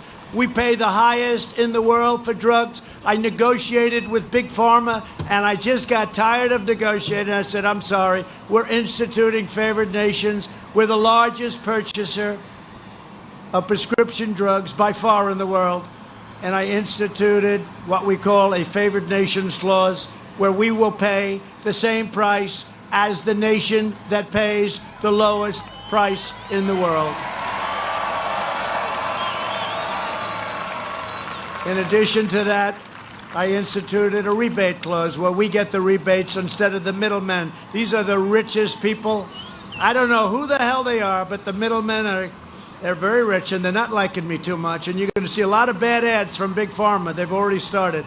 Just remember, every time you see one of those ads, that means your drug prices are coming way down. And I mean by 50, 60, 70, and 80%. We'll strongly protect Medicare and Social Security. We will always protect patients with pre-existing conditions. Always, always. America will land the first woman on the moon, and the United States will be the first nation to land an astronaut on Mars. It's going to happen quickly. And we've taken NASA from fairways, you have to see, they had fairways along like a golf course. It was a better golf course than it was a runway. And what we've done, we've taken all the grass out. It was grass growing right through the cracks. It was a disgrace. And we've now made it the #1 space center in the world by far again. You ought to see this. They were playing golf. They were playing golf. It was all closed up, or essentially closed up.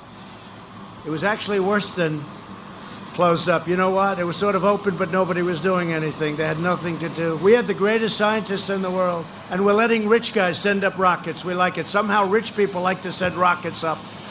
We say, just pay us a nice rent and have a lot of fun sending your rockets up. But NASA's now #1 in the world again by far, and there's no contest. And all that grass is gone. We will stop the radical indoctrination of our students and restore patriotic education to our schools. We will teach our children to love our country, honor our history, and always respect our great American flag. Are you listening, NFL? Are you listening, NFL? And we will live by the timeless words of our national motto, "In God we trust." For years you had a president who apologized for America.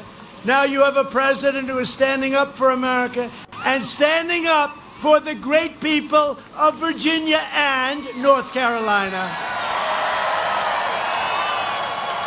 So get your friends, get your family, get your neighbors, get your co-workers, and get out and vote. There's never been a more important election than this election. Early voting has already begun. Do not wait. Go out and vote. From Richmond to Roanoke, from Fredericksburg to Williamsburg, and from Norfolk to right here in Newport News. We stand on the shoulders of Virginia patriots who gave their blood, sweat, and tears for this beloved nation. Virginia is the place that gave us George Washington, Thomas Jefferson, James Madison, James Monroe. Now, you know, I signed a little document, 10 years in prison if you knock down a statue or a monument.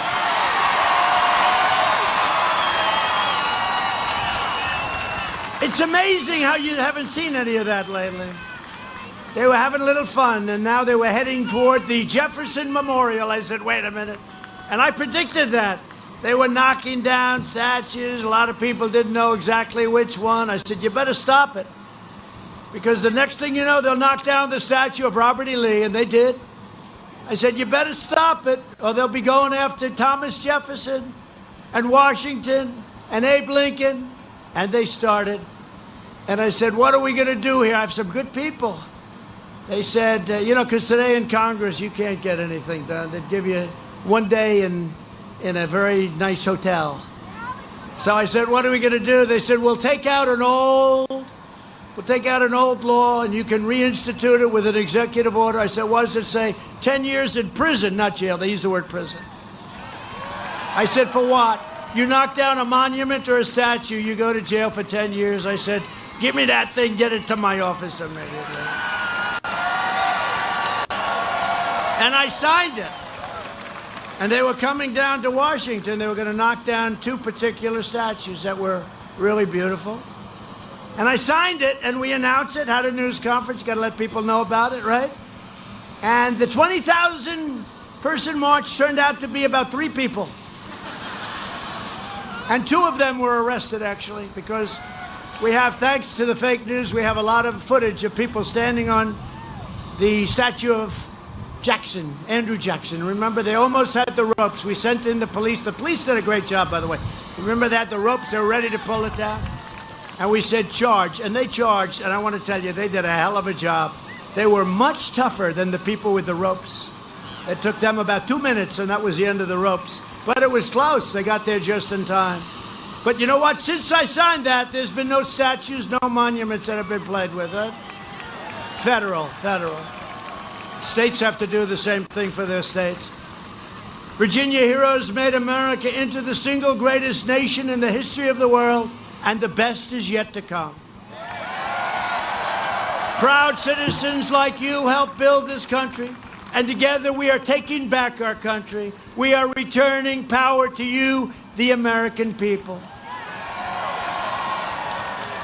With your help, your devotion, and your drive, we are going to keep on working, we are going to keep on fighting, and we are going to keep on winning, winning.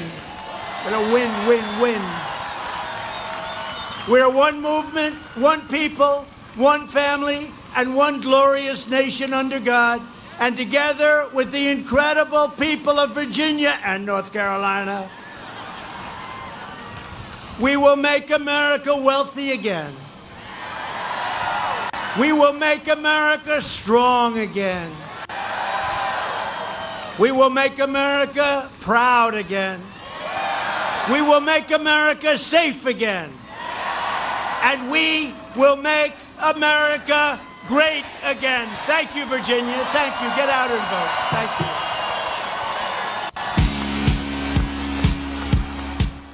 President Donald Trump wrapping up remarks in Newport News, Virginia. Virginia, a state that was thought to be lost a short time ago. I don't think so anymore. There is a lot of enthusiasm, as you can see by this huge crowd here in Virginia. I think the enthusiasm right now for President Trump is on a greater scale than even it was in 2016. And I have witnessed every single campaign rally since 2015. And I'm telling you, there's something happening. There is something happening, and I think that these polls, you ought to not pay any attention to these polls, folks, because I think the president, if this is a fair election, he wins 40 states or more. I really do believe that. I don't think there's any enthusiasm on the other side. I think fair-minded folks, fair-minded people are going to vote for the president, because even Democrats who are, fair-minded, who love America, I think they're going to end up voting for President Trump. I really do. This is just another campaign stop for us. We're headed to Pennsylvania tomorrow. We'll be in Middletown, Pennsylvania. Those of you in the Harrisburg area, come out and see us. We'll try to do some interviews tomorrow on the ground. That broadcast will start at about 5:30 p.m. Eastern Time. We'll have President Trump's Supreme Court announcement tomorrow at 5 p.m. Eastern Time from the Rose Garden in the White House, so tune in for that. Make sure that you bookmark it. Right Side Broadcasting, RSBNetwork.com, or here on our YouTube channel. Subscribe if you're not already. We are at every single Trump campaign event. We are a small media company from Auburn, Alabama. We've been doing this since 2015, showing you what the mainstream media wants so that you can make up your own mind. Media today, they tell you everything, what to think and what to wear and what to eat. We don't do that. We just show you the facts. We show you the full context of what is being said and let you decide for yourself. That's what separates us. We're usually live for 3, 4, 5 hours from Trump campaign events. We show you what's on the ground, give you the experience of being at one without actually being there. That's our job. That's what we do. That's why we exist. We ask for your support at rsbnetwork.com/donate. That's how you can help us get to every single event. We're viewer supported, so we're not funded by anybody. We're not funded by rich folks. We're just out here doing this because we love our country. We're citizens. We're proud citizens. We want to see America succeed, and we want 4 more years of President Trump. So if you want to help us out, rsbnetwork.com/donate. We love our viewers. We thank you so much for everything you do. I'm going to send it back to Newport News now. Thank you to the moderators. Thank you for all the folks out there for helping us break a record tonight. 119,000 viewers watching. We almost got to 120. But hey, let's shoot for that tomorrow night. What do you say? All right, back to Virginia now, to Liz, Zoe, and Grace.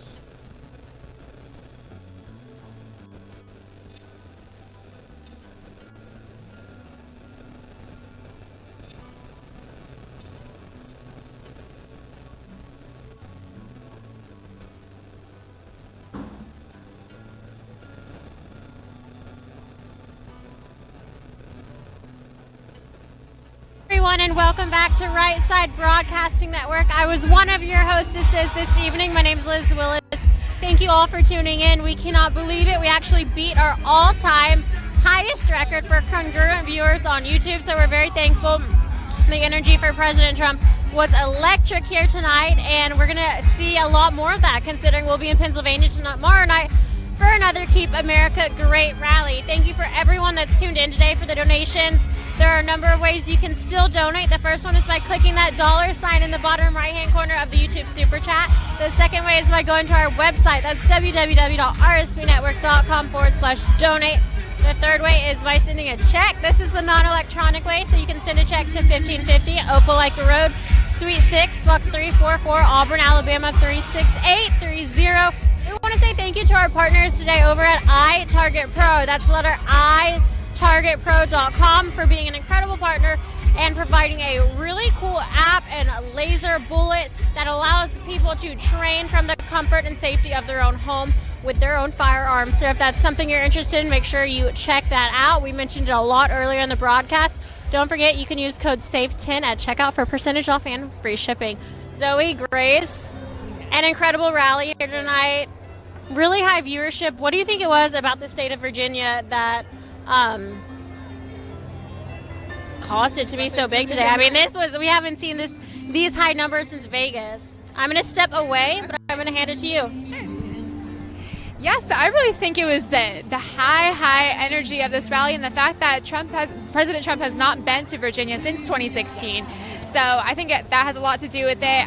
He's back. He's closing the gap here. I believe in 2016, he only lost by 6 percentage points. That's only 200,000 votes. And right now, currently, they only have Biden up by 5 points. So Trump is closing that gap. And I think we're going to see a big Trump win here. So what do you think?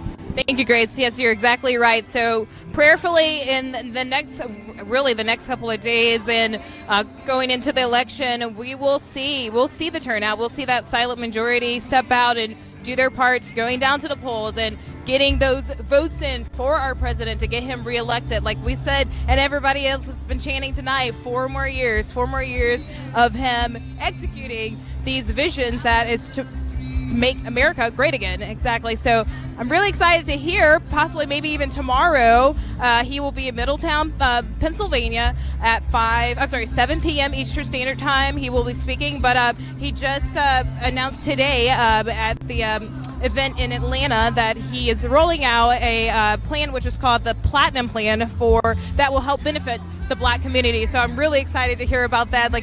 All of the great things that he reiterated today about what he's done since his period in office. So of course, like I said, 4 more years. But everything tonight has been amazing. Of course, he's never failed to never fails to succeed our expectations. And I'm really happy to be here, and I'm ready to be on the road for tomorrow. We have to get up quite early, actually, 4:30 a.m. exactly. I'm sure we have to get up probably a little bit earlier, actually, but we have to head on the road. So you guys send your prayers, send everything as far as questions, comments. I've been responding to a lot of you guys here on the side during his speech, but I really enjoy seeing those things. It's really encouraging for us both, for really all of us, and of course donating, showing your support. But so as far as tonight, I guess we're going to be rolling out here soon, and yes. Oh, yeah. Where can people find me? I was mentioning too. Just wanted to kind of get in conversation with some of the people because we didn't really get to speak to a lot of people prior to the rally and trying to get prepared and set up. But for you all, where you all can find me and follow me is on my Facebook account. It's going to be under facebook.com/Zosobe, ZOSOBE. Also on Instagram, it's Zosobe as well, ZOSOBE. You all go ahead, give me a follow. Send me a message. I love, like I said, seeing all the encouraging messages and seeing all the support from you guys is really, really encouraging. And even with our new addition, Grace, I'm sure she is loving all the love that you guys are giving to her as well. And this being your, second time? Second campaign rally with Right Side Broadcasting. Exactly, and she's doing a great job. So, Grace, do you have anything else for everybody? Yes, so I'm going to read off some email donations we got. So from Bill and Carol Reichert, I am so sorry if I didn't say that last name right. God bless America and President Trump. Okay, and from Budimir Zvolanek, RSBN all the way to victory. MAGA, MAGA, MAGA. Elect the great one, President Trump. We agree 100%. From Chuck and Abby Morrison, thank God we have you to fight our fight. Stay safe and let's keep on winning, winning, winning. Hashtag MAGA. That's my favorite Trump speech, by the way. Just throwing that out there. Winning. We're going to keep winning. You're going to get tired of winning. Okay. Exactly. From Diane. Thanks for keeping us informed. Your work is much appreciated. Thank you for watching. From Pam Swick. That's Swick? That's different. Okay. Great job. Real news. Thank you. From Robert Lent, thank you for being the only company that does it right. Right Side Broadcasting, that's right. From Leslie Hall, been right all along. From Cynthia Mulheron, God bless you, President Trump, 4 more years, Trump 2020. Woohoo! From Libertyville Greg, President Trump I butchered that. President Trump, keep making America great. Thank you, sir. Thank you, President Trump. From Helga Iarapoli, we love you, President Trump. Promises made, promises kept. Thank you. From Edith Bolton, Trump Pence 2020. From R.L. Ross, great job. God bless you. I'm going to try to get as many of these as I can. So I'm going to keep going for all the shout outs. We didn't get to get very many earlier, so gotta get them in now. Thank you, Joy Neisinger. From Max Stradamus, God Save 45. From Andre Maltais, let's turn it all red, Trump 2020. From Eva Marie Hicks, God bless Donald Trump and God bless the USA. Pro-life. We talked a lot about pro-life tonight, so we love that message. All right. From Eric Phillips, 4 more years. I love this one. From Butler Holmes, Todd, Tangi, Talia, and Tayden for Trump. Ooh, I'm going to end with this one. From Mark Reyes, where is Hunter? Where is Hunter, Zoe? Where is Hunter? He's gotten in a lot of trouble this week. Without going into too many details, maybe we can talk about that tomorrow. But where's Hunter? We don't know. But yeah, so tune in tomorrow for Harrisburg, Pennsylvania at 7 p.m. Eastern. Thank you, Grace. Yes, of course, looking at all the comments again, thank you guys so much for the support, and thank you so much for your comments. And again, we want to see you guys tomorrow. We want to see the same enthusiasm on your side and supporting us, tuning in, sharing it with your friends, but of course, supporting our president. Liz, anything else? No, just make sure that you are following us. I'm sure you ladies already covered it. RSB Network, Instagram, Twitter, like this stream, big thumbs up. Always interact with us. We'd love to see it. I'm on Twitter and Instagram as well, Liz Willis. You guys give your handles. I'll do mine. You already did yours? I did. Okay. The moment you've been waiting for. Hi, guys. No, my name is Grace Saldana. You can find me on Twitter, Parler, Facebook, and Instagram at Grace Saldana, GraceSaldanaa. All right, and if you guys heard that, that is actually our president taking off, and hopefully, prayerfully, he gets the rest that he needs to be prepared and ready to go again tomorrow. So again, thank you guys for tuning in tonight and watching us and supporting us. We look forward to see you all tomorrow.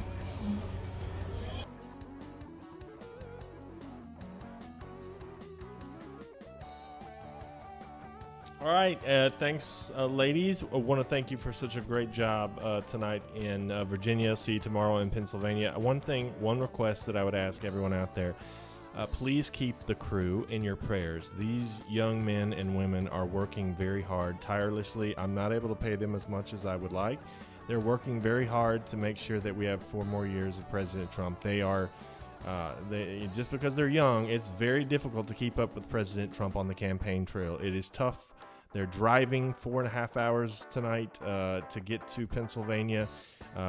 We fly as much as we can, but it gets tough out there. It's tough for me sitting in the studio here to keep up with it all. So please keep us all in your prayers as we go through a really crazy 5.5 weeks to November 3rd. We need you. We appreciate you, and we hope that you enjoy tonight's rally, and we hope you enjoy everything that we are able to bring you between now and November 3rd. God bless you all. Have a great Friday night. We'll see you back tomorrow, 5 p.m. Eastern from the Rose Garden of the White House.